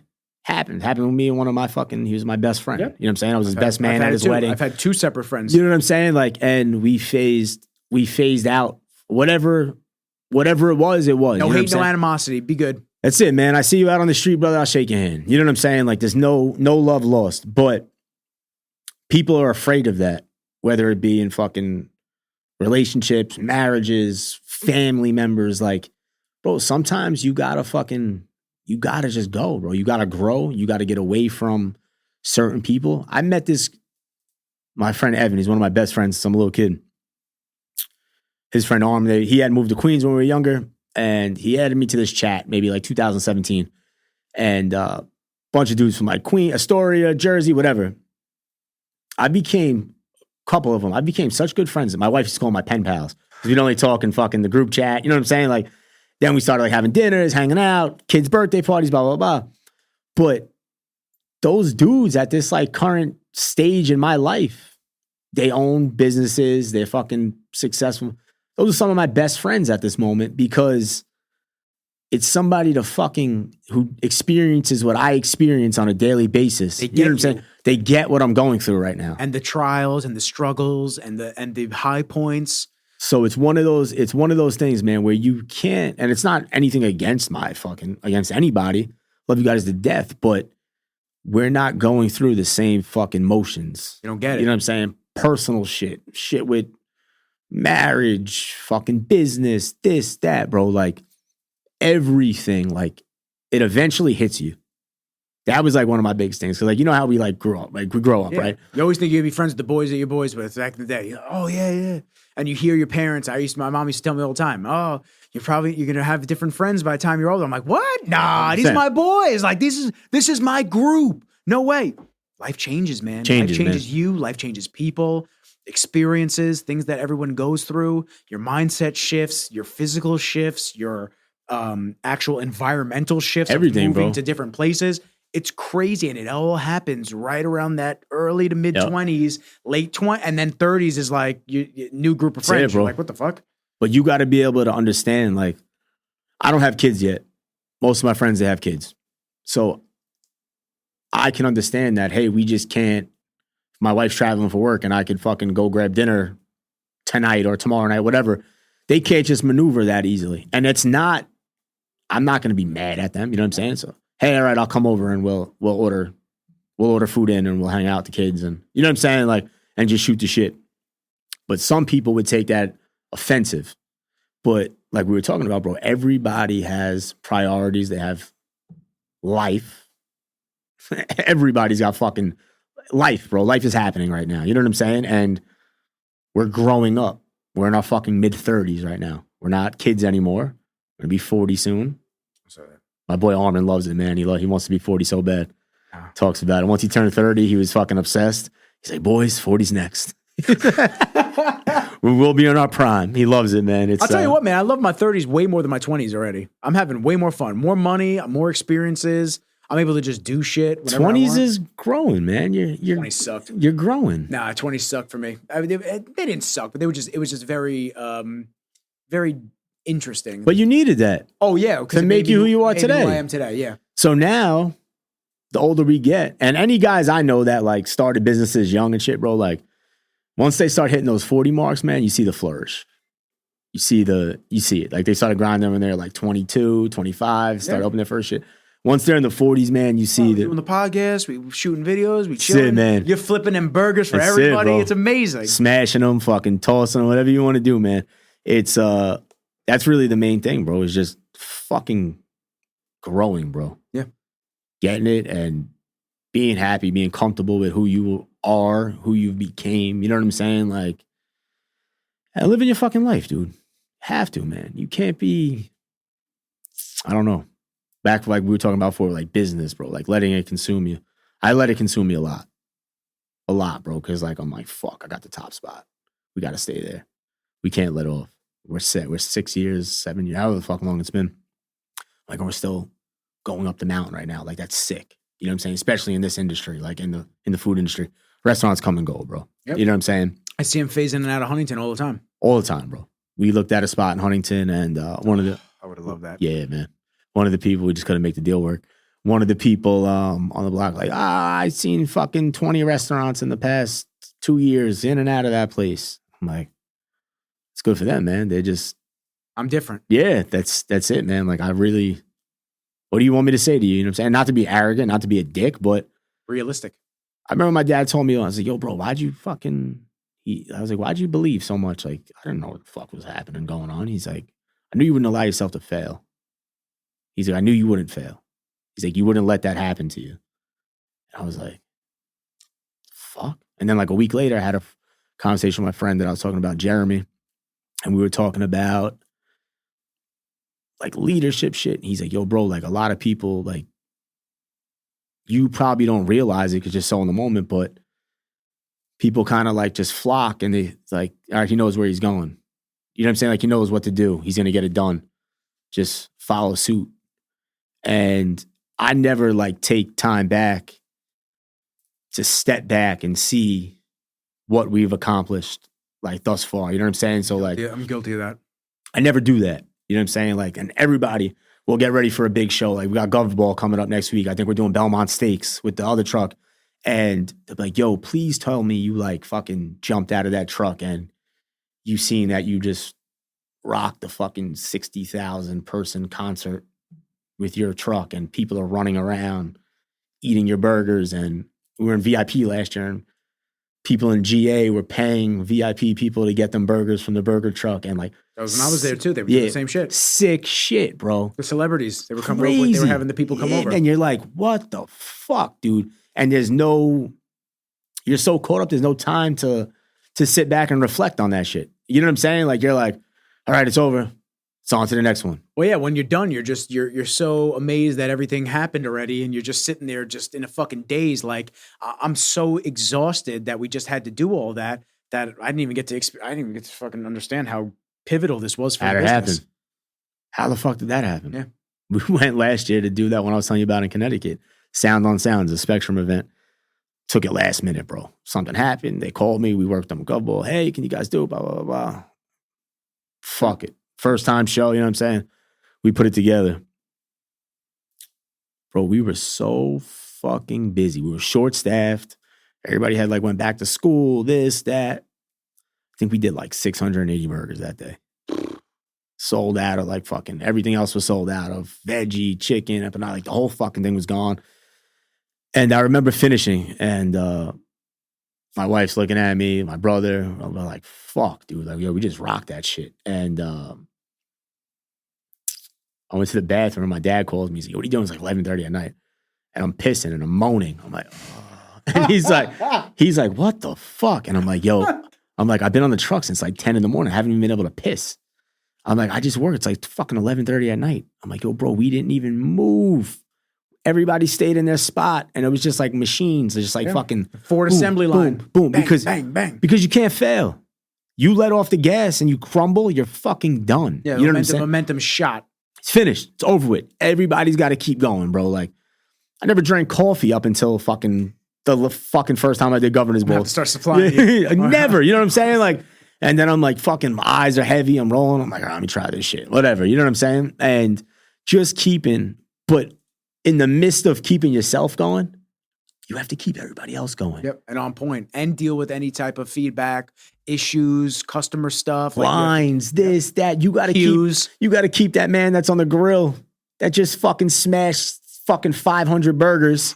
You know what I'm saying? It's over. Shout out to Carino, man. Yeah, Nicky Kareem. He got big forearms and shit. That's the man. But you got to keep that shit going. Everybody in motion, bro. And you know what I'm saying? At that point, motherfuckers like, fuck this. But we got to get through it. You know what I'm saying? So it's like, the hours go by like minutes, it feels like sometimes. Crazy, you know, bro. It's like you're blinking, it's like another hour, and then it's dark out. When you came to shoot at Rolling Loud, I was like, yo, you can't come to the truck right now, bro. It's fucking chaos right now. You know what I'm saying? Like, cool.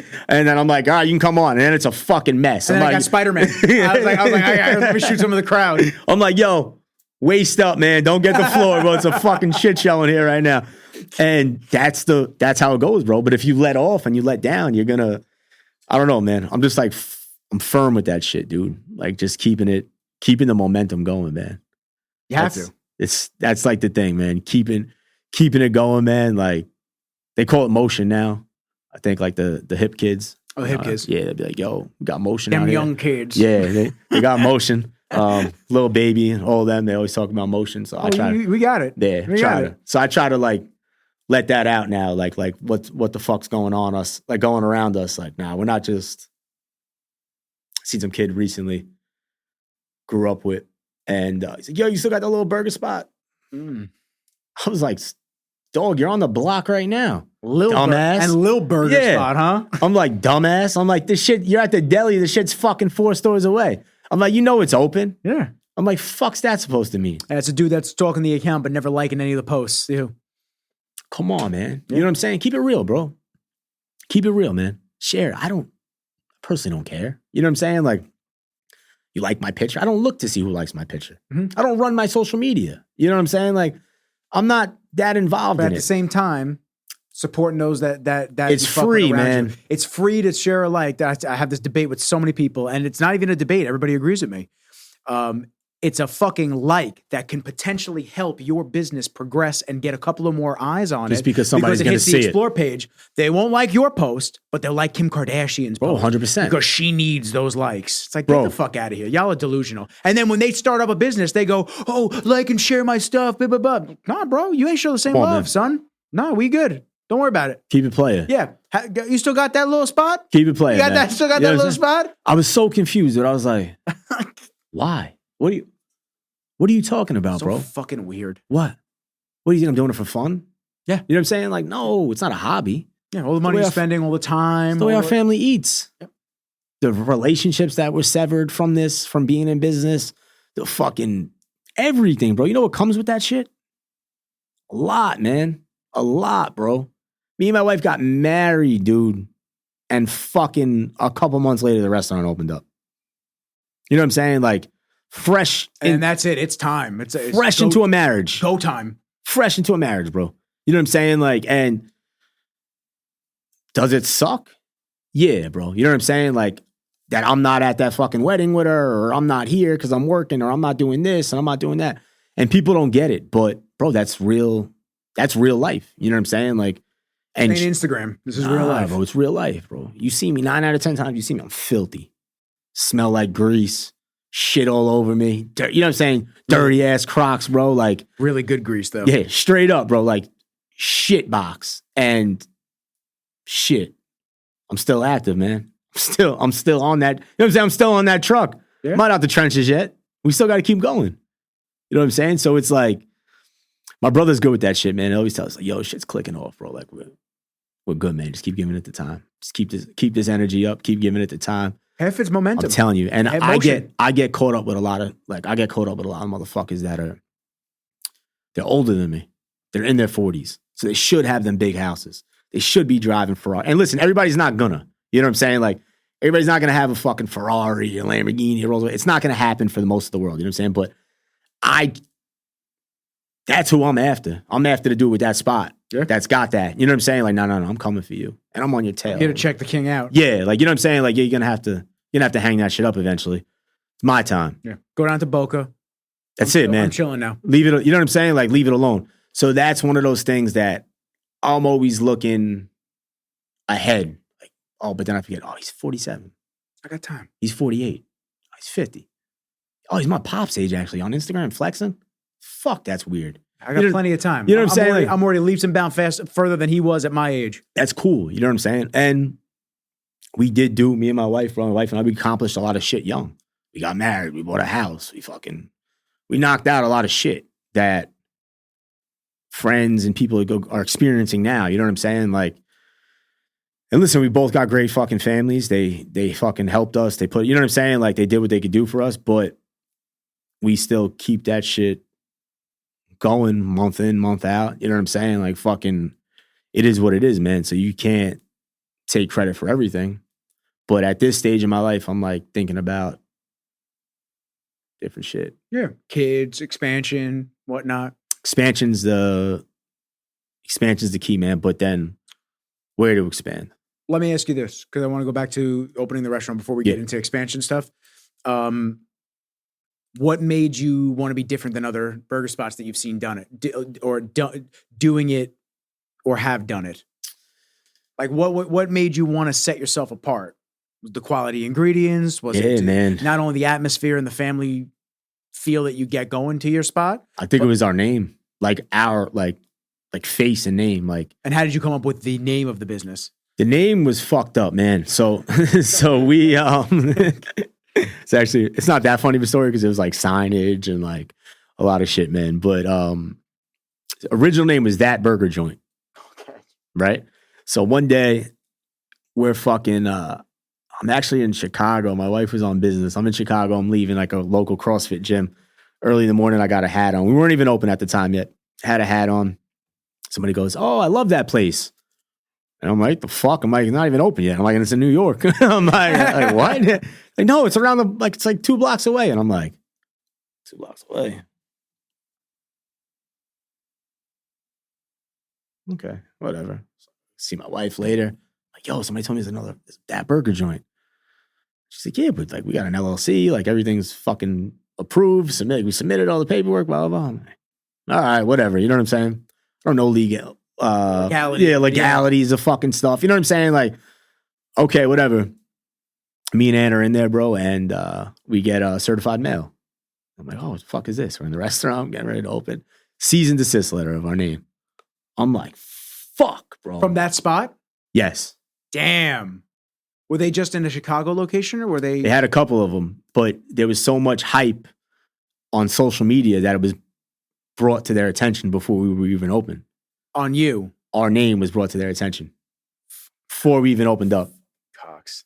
And they were fucking... Are they on social? I don't even think so, bro. I don't even know if they're still in fucking business. But... What a bunch of cock teases. So we get this, bro. So like, then the phone calls start rolling and this starts rolling and that starts rolling. I'm like, yo, we're a small fucking family-owned business. I'm like, we just spent fucking 15 grand on signage and this and that. I'm like, if it's that big of a deal to you guys, cut the check and I'll have everything swapped out for you. I'm like, otherwise, I gotta make money to pay to fucking change the sign, the awning. What are you talking about? The legal stuff. It's not disposable income. You know what I'm saying? So then, whatever, all that shit happened. I dragged it out as long. We just dragged it out as long as we can. And then we winded up going to No Good Burger Joint. The problem was the word "that" they were trying to copyright. So stupid. And no clue. So fucking. Could have fought them on it, bro. What's the point? What's the point? You know what I'm saying? Like they're a fucking corporate, bro. They have way more money. They have lawyers on retainer. You know what I'm saying? Like everything's ready to go, bro. You just would have fucking looked stupid. Just would have dragged it through the mud and then had to change it anyway and spent hundreds of thousands of dollars. For what? You know what I'm saying? Not even worth it. So we went to No Good Burger Joint. Honestly, I don't even really remember how that fucking fully came about. And it just stuck. Like it was just like, yo, No Good Burger Joint. Yeah. Like it's a conversation piece. People are always like, why? What do you mean? Like, why is it no good? You know what I'm saying? Like, what does this mean? And then we just locked it in, man, and we just fucking ran with it, bro. And then just by accident, a lot of shit happened. Just like the brand development and just like you know what I'm saying? Just like everything, bro. And there's so much more to be done. But getting back to, maybe I should start picking up my phone and asking fucking, hey, can you help me? How did you do this? How'd you get your product into a supermarket? Who did this? You know what I'm saying? Like, maybe I should. Maybe I shouldn't be such a dick with what I was saying before. But then it's also that part of me like, hey, I can just figure it out on my own and sit down and do my own research. Take a little longer, get it done. You feel better that you did everything on your own. You don't owe nobody nothing. Not owe anybody any fucking favors. Oh yeah, I helped Marcello. You know what I'm saying? Like, out. Not owe anybody any favors.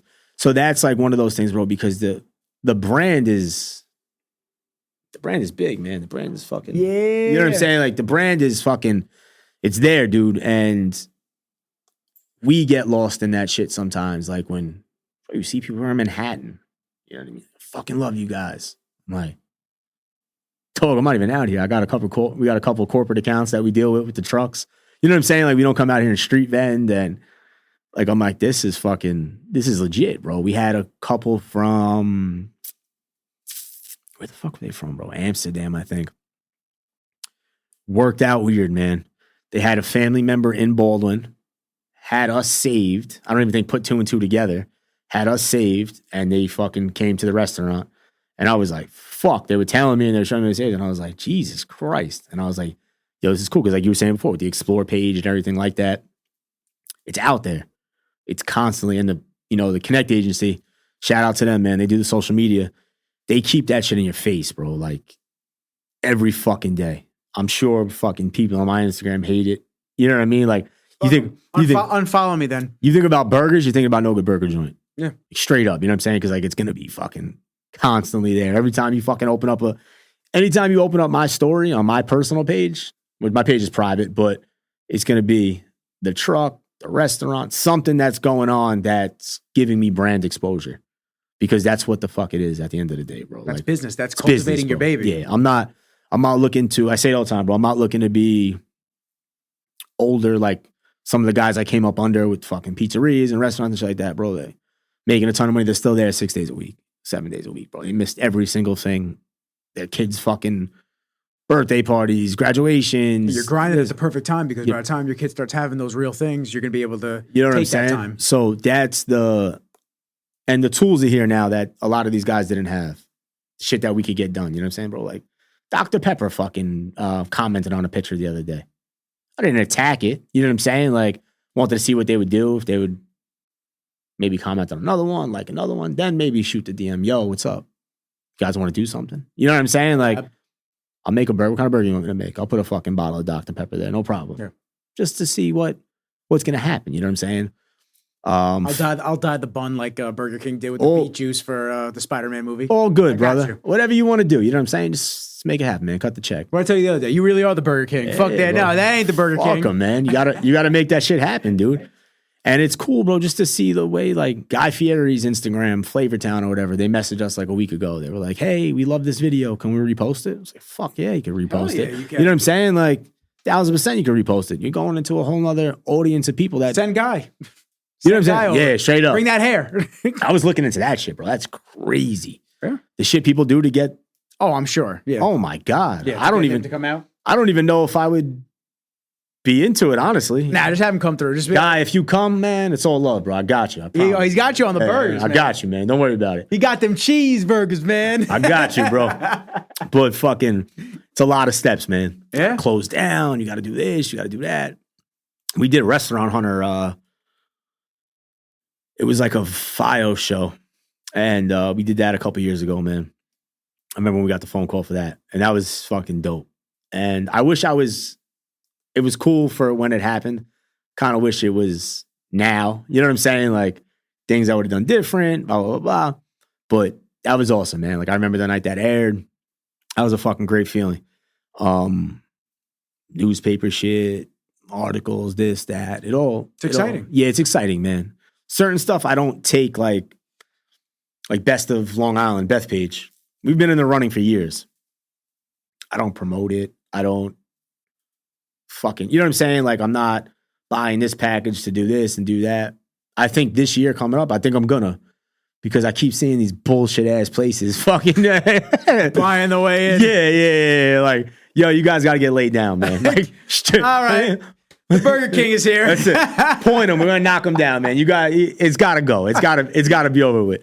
And that comes with just the competitiveness, bro. Me and my brother will be on the truck together, man, and fucking a guy will come up and be like, yo, I'm gonna cook you 2 burgers. He's like, what? Like, we're trying to debate. We're trying to settle a debate right now. Who cooks a better burger, man? The guy's like, but no, don't worry about it. You're gonna eat these fucking burgers. You're gonna let us know. You know what I'm saying? Like, let us know. Straight up. And that comes from that competitive nature, bro. Every man's competitive.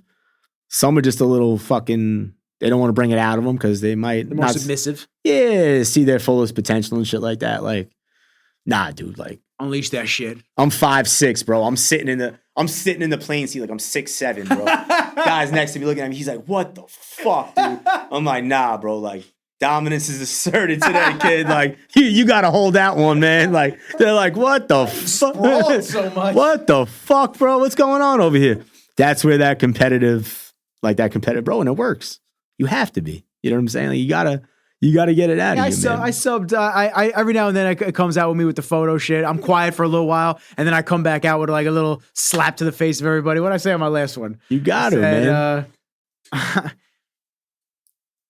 Because there's something that a lot of kids in the fitness industry, the photographers and dudes that shoot their own content, they'll underexpose their images.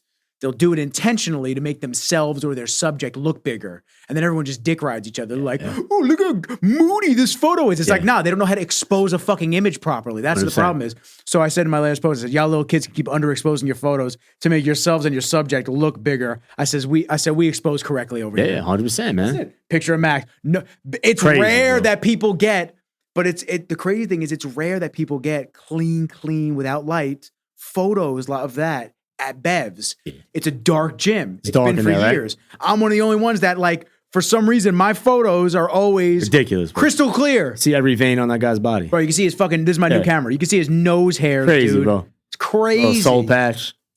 Couple little grays in there. Yeah. Crazy, bro. That's you investing in what you do. Oh, yeah. Yeah. Well, that's me just reminding everybody, like, I shot, what'd I do? I shot for Kai back in, where were we? LA. We were in LA. I get so busy with everything I have to do. I pump shit out. Sometimes I don't get to be creative. I don't get to try new things. Do what you want to do. I used to do. When I first started, I was able to, like, bullshit and try new things and go, oh, that's a cool effect. I see an effect and I go, let me try to replicate that. Got to stick to the agenda. Replicate it. No, I got to stick to it because I got to bang the content out because the next shoot's a couple days away and I got to get back to it. So I was laid out from the surgery, hadn't posted much. I wasn't doing the podcast. I was kind of in a funky place and I was laying in bed and I just said, let me just do an edit. Like, quick little edit. I was in the mood. It was like midnight. Yeah. I said, let me just do a quick little edit from Kai in LA. Posted it the next day. Everyone was like, yo. And I'm like, wasn't my best work, but I tried some new shit. It looked fucking sick and killer. Worked. And I said, I want to remind everybody that I do these. Like, this is what 100%. I do for work. Like, when I sit down and I can focus and really take my time and fucking bang this shit out, it's going to be a banger. Yeah, 100%. Most of my shit is like time crunched. Most of my shit nowadays is like, it's got to be done, quick turnaround times. I don't get to sit there and actually enjoy the process. I have to just hit the assembly line. You feel like because most of the work you do is in the fitness industry, that maybe people on the outside who, maybe never trained and like shit like that, they don't really get it. You know what I'm saying? Like, is that like something that you think about? Like, hey, I'm really, really fucking good and well known at what I do, and maybe a photographer who does, maybe that's probably not the best example because a photographer is going to respect it regardless. Yes and no. Some dudes kind of shit on everybody. They shit on everybody and what they do. I'm only very outspoken when we've gotten to a point of the real problem where everyone does these hype edits. And when I say hype edits, they do a lot of whip pans. And a whip pan is basically when you go from fast to slow to fast. So you'll see somebody whip the thing in, slow motion, and then they'll whip it out. But it's constant. It's not just like to establish something or get you excited. It's just like every fucking transition, every 3 seconds, because they want to so you don't even know what you're looking at. You're like dizzy. You're like, what the fuck am I watching? What happened just now? What happened to the storytelling? What happened to why am I shooting this video? Am I showing this video because I want to break down an event that somebody did? Am I doing this because somebody went through a whole prep and they lost a ton of weight and they're trying to document it and show the amount of accomplishments that they've done because of this? What the fuck went into it? Why am I showing? Is it just a dick stroking contest for Instagram like usual? Like, what is this for? That separates you though from a lot because that's what you care about. You stand on your morals. I try, man. Listen, I try, and I'm getting back to those roots. I'm getting back to those why. Why? I love shooting stories.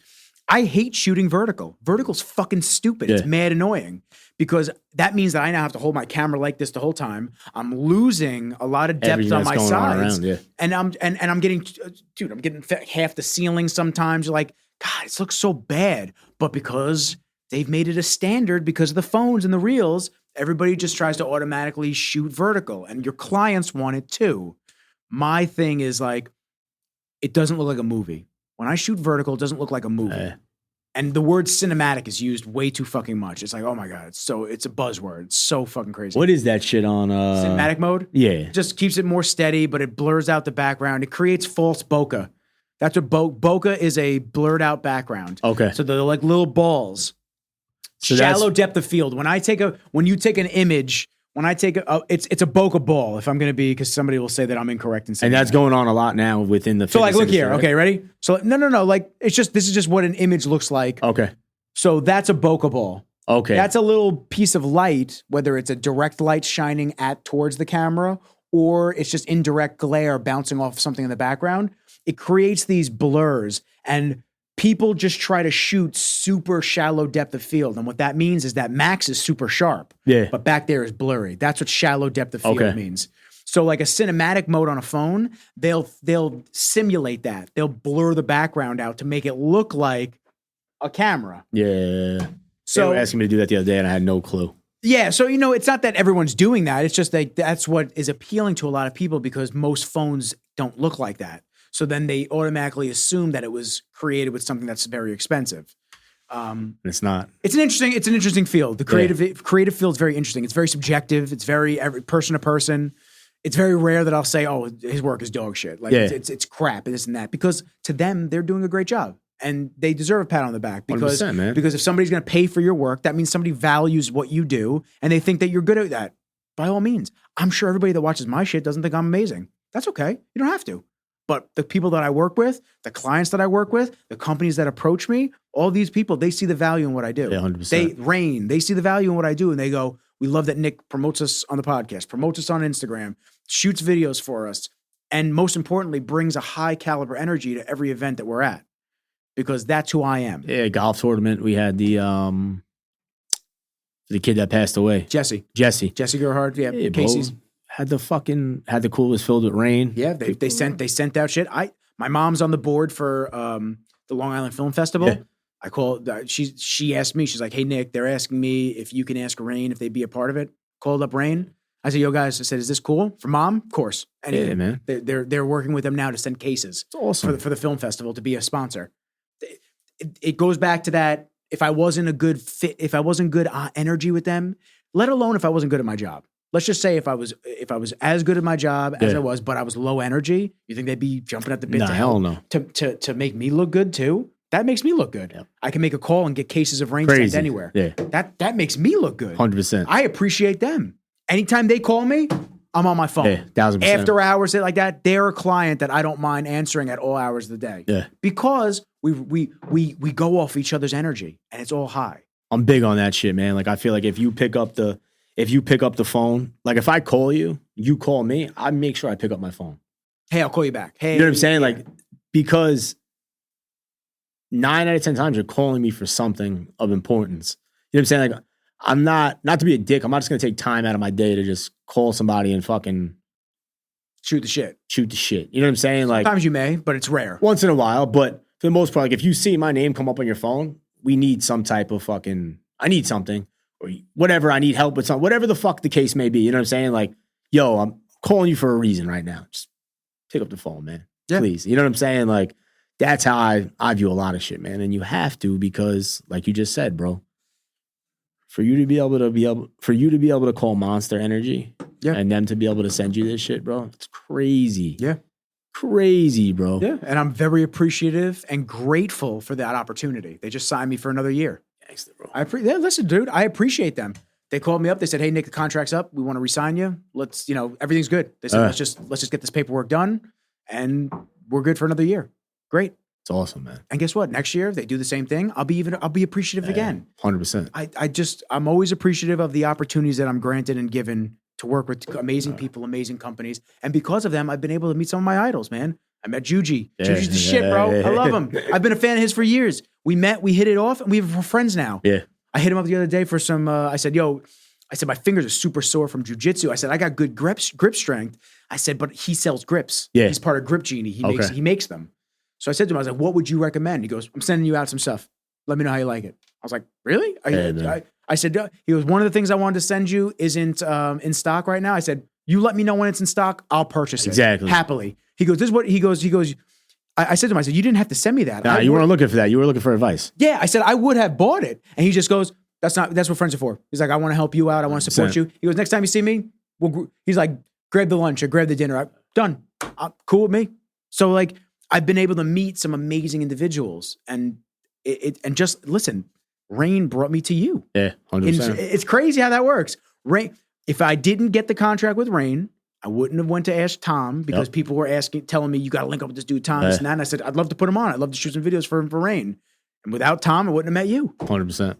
It's crazy. That's how it goes, man. Yeah, dude. So all the channels, all the universes, they align. Like we said earlier, Everything. they align. Everything, the good energy matches the good. That's why you got to keep that high vibrational energy. Got to keep all that shit high. Because if you don't, you're low, you're miserable, and you're fucking shit to be around. You're only going to get those people that gravitate towards you. Every single day. You got to put a smile on your face, man, even when you don't want to. Yeah, that's the hardest part. Like, that's the hardest part. You don't know what the fuck. And I say it all the time, you don't know what the fuck somebody's going through, bro.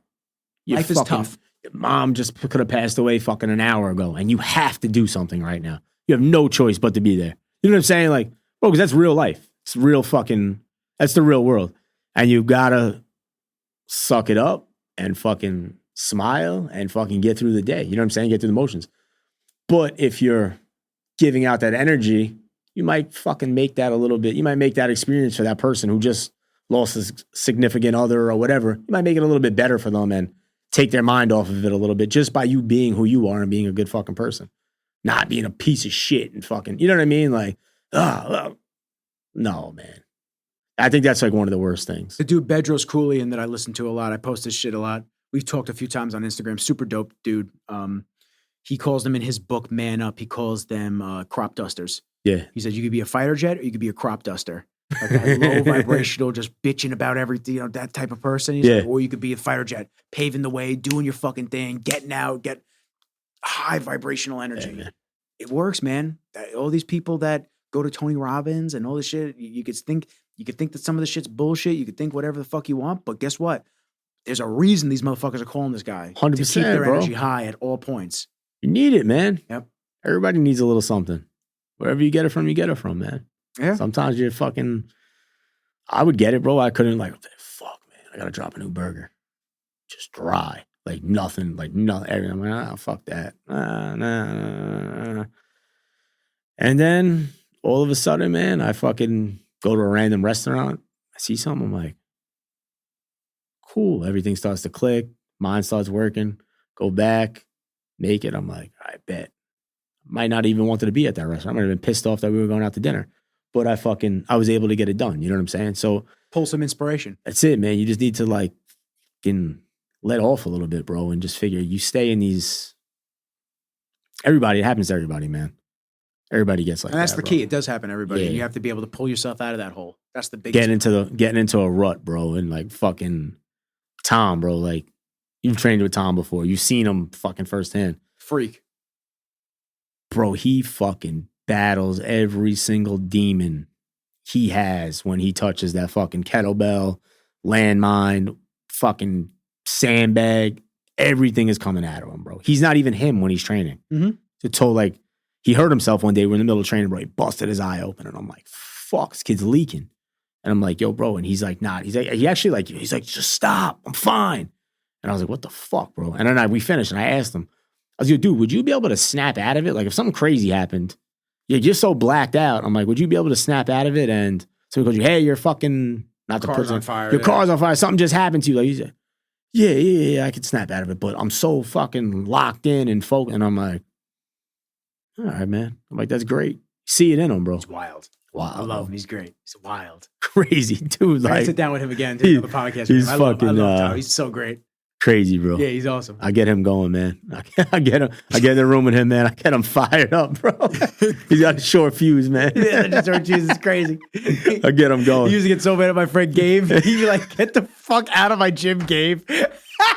Get out! Yeah, left hand. Yeah. Going, bro. That's fucking great, bro. He used to yell at Gabe so much. It was so funny. And then every time Gabe wears his hoodies, his sweatshirt still, even though Gabe doesn't go to his gym anymore, every time he wears this thing, me and my buddy Tyler will go, oh, the DeGuili, huh? We'll go the fucking DeGuili, huh? Yeah, he's a good crew neck. Fucking great, bro. That's him, bro. He's driven by wanting to see people be the best versions of themselves. There's nothing behind that. There's no, you know what I'm saying? Like, he's like, why don't you want to reach your fullest potential in life? You know what I'm saying? Like, trying to get everybody Super Saiyan. That's all it is, man. That's literally all it is. Like, he wants you to be fucking, he wants you to be that. He wants to create you, fucking build, you know what I'm saying? Like, he wants to build you up, bro, and see you be able to do some shit that you might have thought you never could do. Yep. And it's fucking, bro, it's dope. Being a coach, bro, being able to do that shit is fucking, I admire it. You know what I'm saying? Like, I think it's fucking great. But some people are softer than others. Yeah, and it's shit. You know what I'm the saying? world, Like, man. it's the world, man. You got to be able to cater to everybody. I say it all the time, bro. I want everybody's money. I don't care what you think, thoughts, views. I'll take everybody's money. Whatever, man. You know what I'm saying? We'll have a. It's all green. As I'm ringing you out, we could have a quick conversation, and that's it, man. Call it a day, and we're on to the next one. You know what I'm saying? Fucking kind of my take on things. So let me ask you. You got how many trucks we have? Two trucks. So we got the 2 trucks. We got the restaurant. Where do we see ourselves in the next couple of years? Are we just going to keep hammering out, growing the brand, doing our thing? Yeah. So we just closed last week. We bought a piece of property. Yeah, man. My dad fucking Congrats. a yard. Thank you. So they won't kill you on storage fees. Yeah. So it all just came about close to the restaurant, man. Everything just kind of came about the right way. I think we got something in the works for that. I think we'll be sooner than later. Some type of cool shit. Cool. Yeah, we'll talk about it. We'll talk about it off camera. Off camera, but I think that's gonna make people fucking happy, man. I think it'll be a good thing to do. Knock that out, and then we started messing around with real estate, rental, like buying houses, doing that. That's kind of been in the works, and just going, man. I would like to. I think there's a big market right now in Long Island for smash burger places, like real smash burger spots. Kind of like the city has a bunch of spots, like 7th Street, Smashed NYC, and shit like that. Open one in Huntington. Come on, open one down around the corner from me. I wanted to, man. We couldn't make shit fall into couldn't make shit fall into place, man. I'll go and check out the restaurant every day. You tell me, I'll walk by every day. I'll be like, yeah, we're still good. I think that's the market, man. And I think I see that kind of like that vision of like small footprints. It just sucks because there's not like the city you could grab like 400 square feet, 500 square feet as a restaurant. That's all you really need to do like what we want to do. Out here, they don't really have that. Everything's fucking 1,000, 15, 2,000, 2,500. Like you don't need to pump out a small smash burger menu, singles, doubles, triples, a fucking vanilla and chocolate shake. You make a fucking killing next to Paramount, man. Yeah, bro. That was actually where the spot was, man. Yeah. Right next to it. 2 stores away. Yeah. Yeah, man. You make a killing over there because late night, keep that shit open. And just go. Oh, dude, all the drunks, they'd fucking love it. Because the trucks are still new to Long Island. It's not as accepted to be on the side of a road somewhere. Not like Manhattan. You know what I'm saying? You go into Manhattan, bro, and fucking... I see them in droves. Everywhere. You know what I'm saying, bro? Putting out some of the best fucking food around. Better than your favorite restaurant. You know what I'm saying? But it's not fully accepted here yet. People have a lot of... Bro, we pulled over in Huntington the other day. We went to Greek spot right on the strip. Iraqi or something like that? Yes. Yep. And we were in between events. And we were going to Six Harbor Brewery. And we parked the truck. I paid the meter. That's it, man. My mom calls me. She's like, hey, what are you doing? And I'm like, no, I just finished lunch. She's like, yeah, that's what I figured. She's like, the town, whatever, just called that they had a complaint that you were selling burgers on the side of the road. I was like, bro, what? I was like, the truck is parked. The truck's parked and locked. I'm like, nobody's selling fucking The window burgers. is closed. Yeah, I'm like, I'm like, what are you talking about? I'm in a spot. She's like, I told them that you were probably between events getting some lunch or going to the bathroom or doing something like that. And I'm like, but that's where the acceptance of people are like, hey, and I get it. You know, I paid this much money in taxes to live here. We have beautiful food trucks, bro. Like they're fucking fully branded, nice. It's not also the conception of what a food truck is. Hot dog, beat up hot dog truck. You know what I'm saying? Like hands and shit like that. Yeah. No, dude, we got state-of-the-art kitchens, fucking ACs, you know what I'm saying? Like everything's beautiful.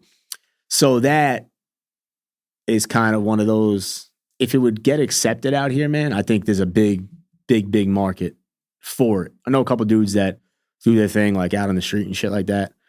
We aim more for like private and corporate events. That's kind of like our niche. Loot, and it's a good word of mouth, man. Yeah, man, it's great, bro. You go and do a fucking work with hedge funds. We did some shit last year for Fuji Films. We did dope. They did the release of like the new camera lines and shit in the city, bro. You know what I'm saying? Like sick. Yeah, cool shit like that. Google. I don't shoot Fuji, but I've always wanted to try one. I'm a Sony guy. Yeah. We did some shit for Google, fucking all dope. You know what I'm saying? Like dope shit. We were just at a wedding in Roosevelt Island on Friday night, man. That was fucking, bro, to be somebody's main course at their wedding. Probably one of the most important days of their lives. And they're trusting us to provide. Flattering. That's fucking beautiful, dude. You know what I'm saying? Like, beautiful. Like, you gotta give praises, man, to that when you're put in those situations. Definitely, bro, because it's like fucking, it's like you hopping off a plane in Germany to go do what you do. You're like, fuck, bro, they got me out here right now. Yeah. Dubai was crazy. You know what I'm saying? That was nuts. Like halfway across the world. And you're just like, they trust you to get all the content, shoot everything, be the guy to make sure that we get everything efficient. done. Yeah. Not be a dumbass, got caught up partying, doing this, so that. Many dumbasses. Oh, you know what I'm saying? Because they think they got the ball. I said it the other day to somebody. I was like, yo, everybody at some point in their life, they get their turn. Very few people don't, but they're just fucking, normally, bro, I don't want to say bad. I don't believe in luck. They don't probably deserve it. You know what I'm saying? It might sound a little fucked up, but you got this, right? Rain is your ball. Probably your first biggest. Yeah. Right? Mm-hmm. And what have you done? Took the ball, right? You got the ball right here, right? And then they called you the other day to what? Re-up and renew. Because why? Because they see the value. Because you're holding the fucking ball like this. When most people would have got it and got a taste and been like, fuck, and dropped it. And then why? Why? What happened? No. This shit, everything that's going on doesn't happen by accident.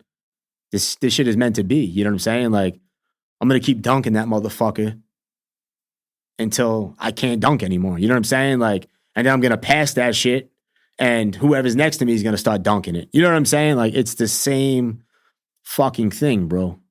Getting out what you put in. It all comes back to the start of the podcast, the middle of the podcast. Everything comes back, man. And you have to understand that. Bro, my dad could have told us we could open the restaurant and I could have been done in 6 months. Gone. Finished. $250,000 down the drain. Bye. See you later. We opened not in a fucking high volume spot. Because that's where we're from. We were born there and felt like the town could really use something to pick it up. You know what I'm saying? We could have went to Rockville Center. We could have went to fucking Farmingdale. All over the place. You know what I'm saying? We opened up there. So we're not a destination spot. So when you go to Huntington, you go to the Paramount, you're going to fucking Six Harbor Brewing, you're going to this fucking bar, that bar, and there's a million other things to do. You come to my strip, come to the burger joint. Yeah, you're there for me or Tom and Jim. That's it, bro. There's nothing, you know what I'm saying? Like, there's nothing else that's driving you. You're not in Baldwin for the fuck of it. For the fuck of it. You know what I'm saying? Like, you're there for that reason. So that puts a whole nother fuck. You're like, fuck. Then you think like, oh, maybe if I did go to Rockville Center or this or that, you know what I'm saying? Like, things could have been a little bit different. Can't dwell on it. You got to kind of just appreciate where you're at. And you look at the roadmap down the line. Yeah, 100%. Is that wifey again? Nah. Okay. It's my father-in-law. And keep that shit moving, man, to where it's at. And that, keep the momentum going. Keep everything moving the right fucking way, bro, because it's very easy to fumble. Yep. Very easy, bro. I bent last year, dude. I was tested I was telling you about it the other day. I was tested in every single part of my life. And I was waiting for it.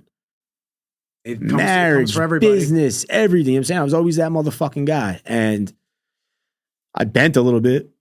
Didn't fold, crack, break up. But I got back everything that I said I was going to have to fix and do. You know what I'm saying? Like, I made it a priority. Like, all right, we got to fix this. Extreme ownership. That's it, man. You just man up and you just take it back, bro.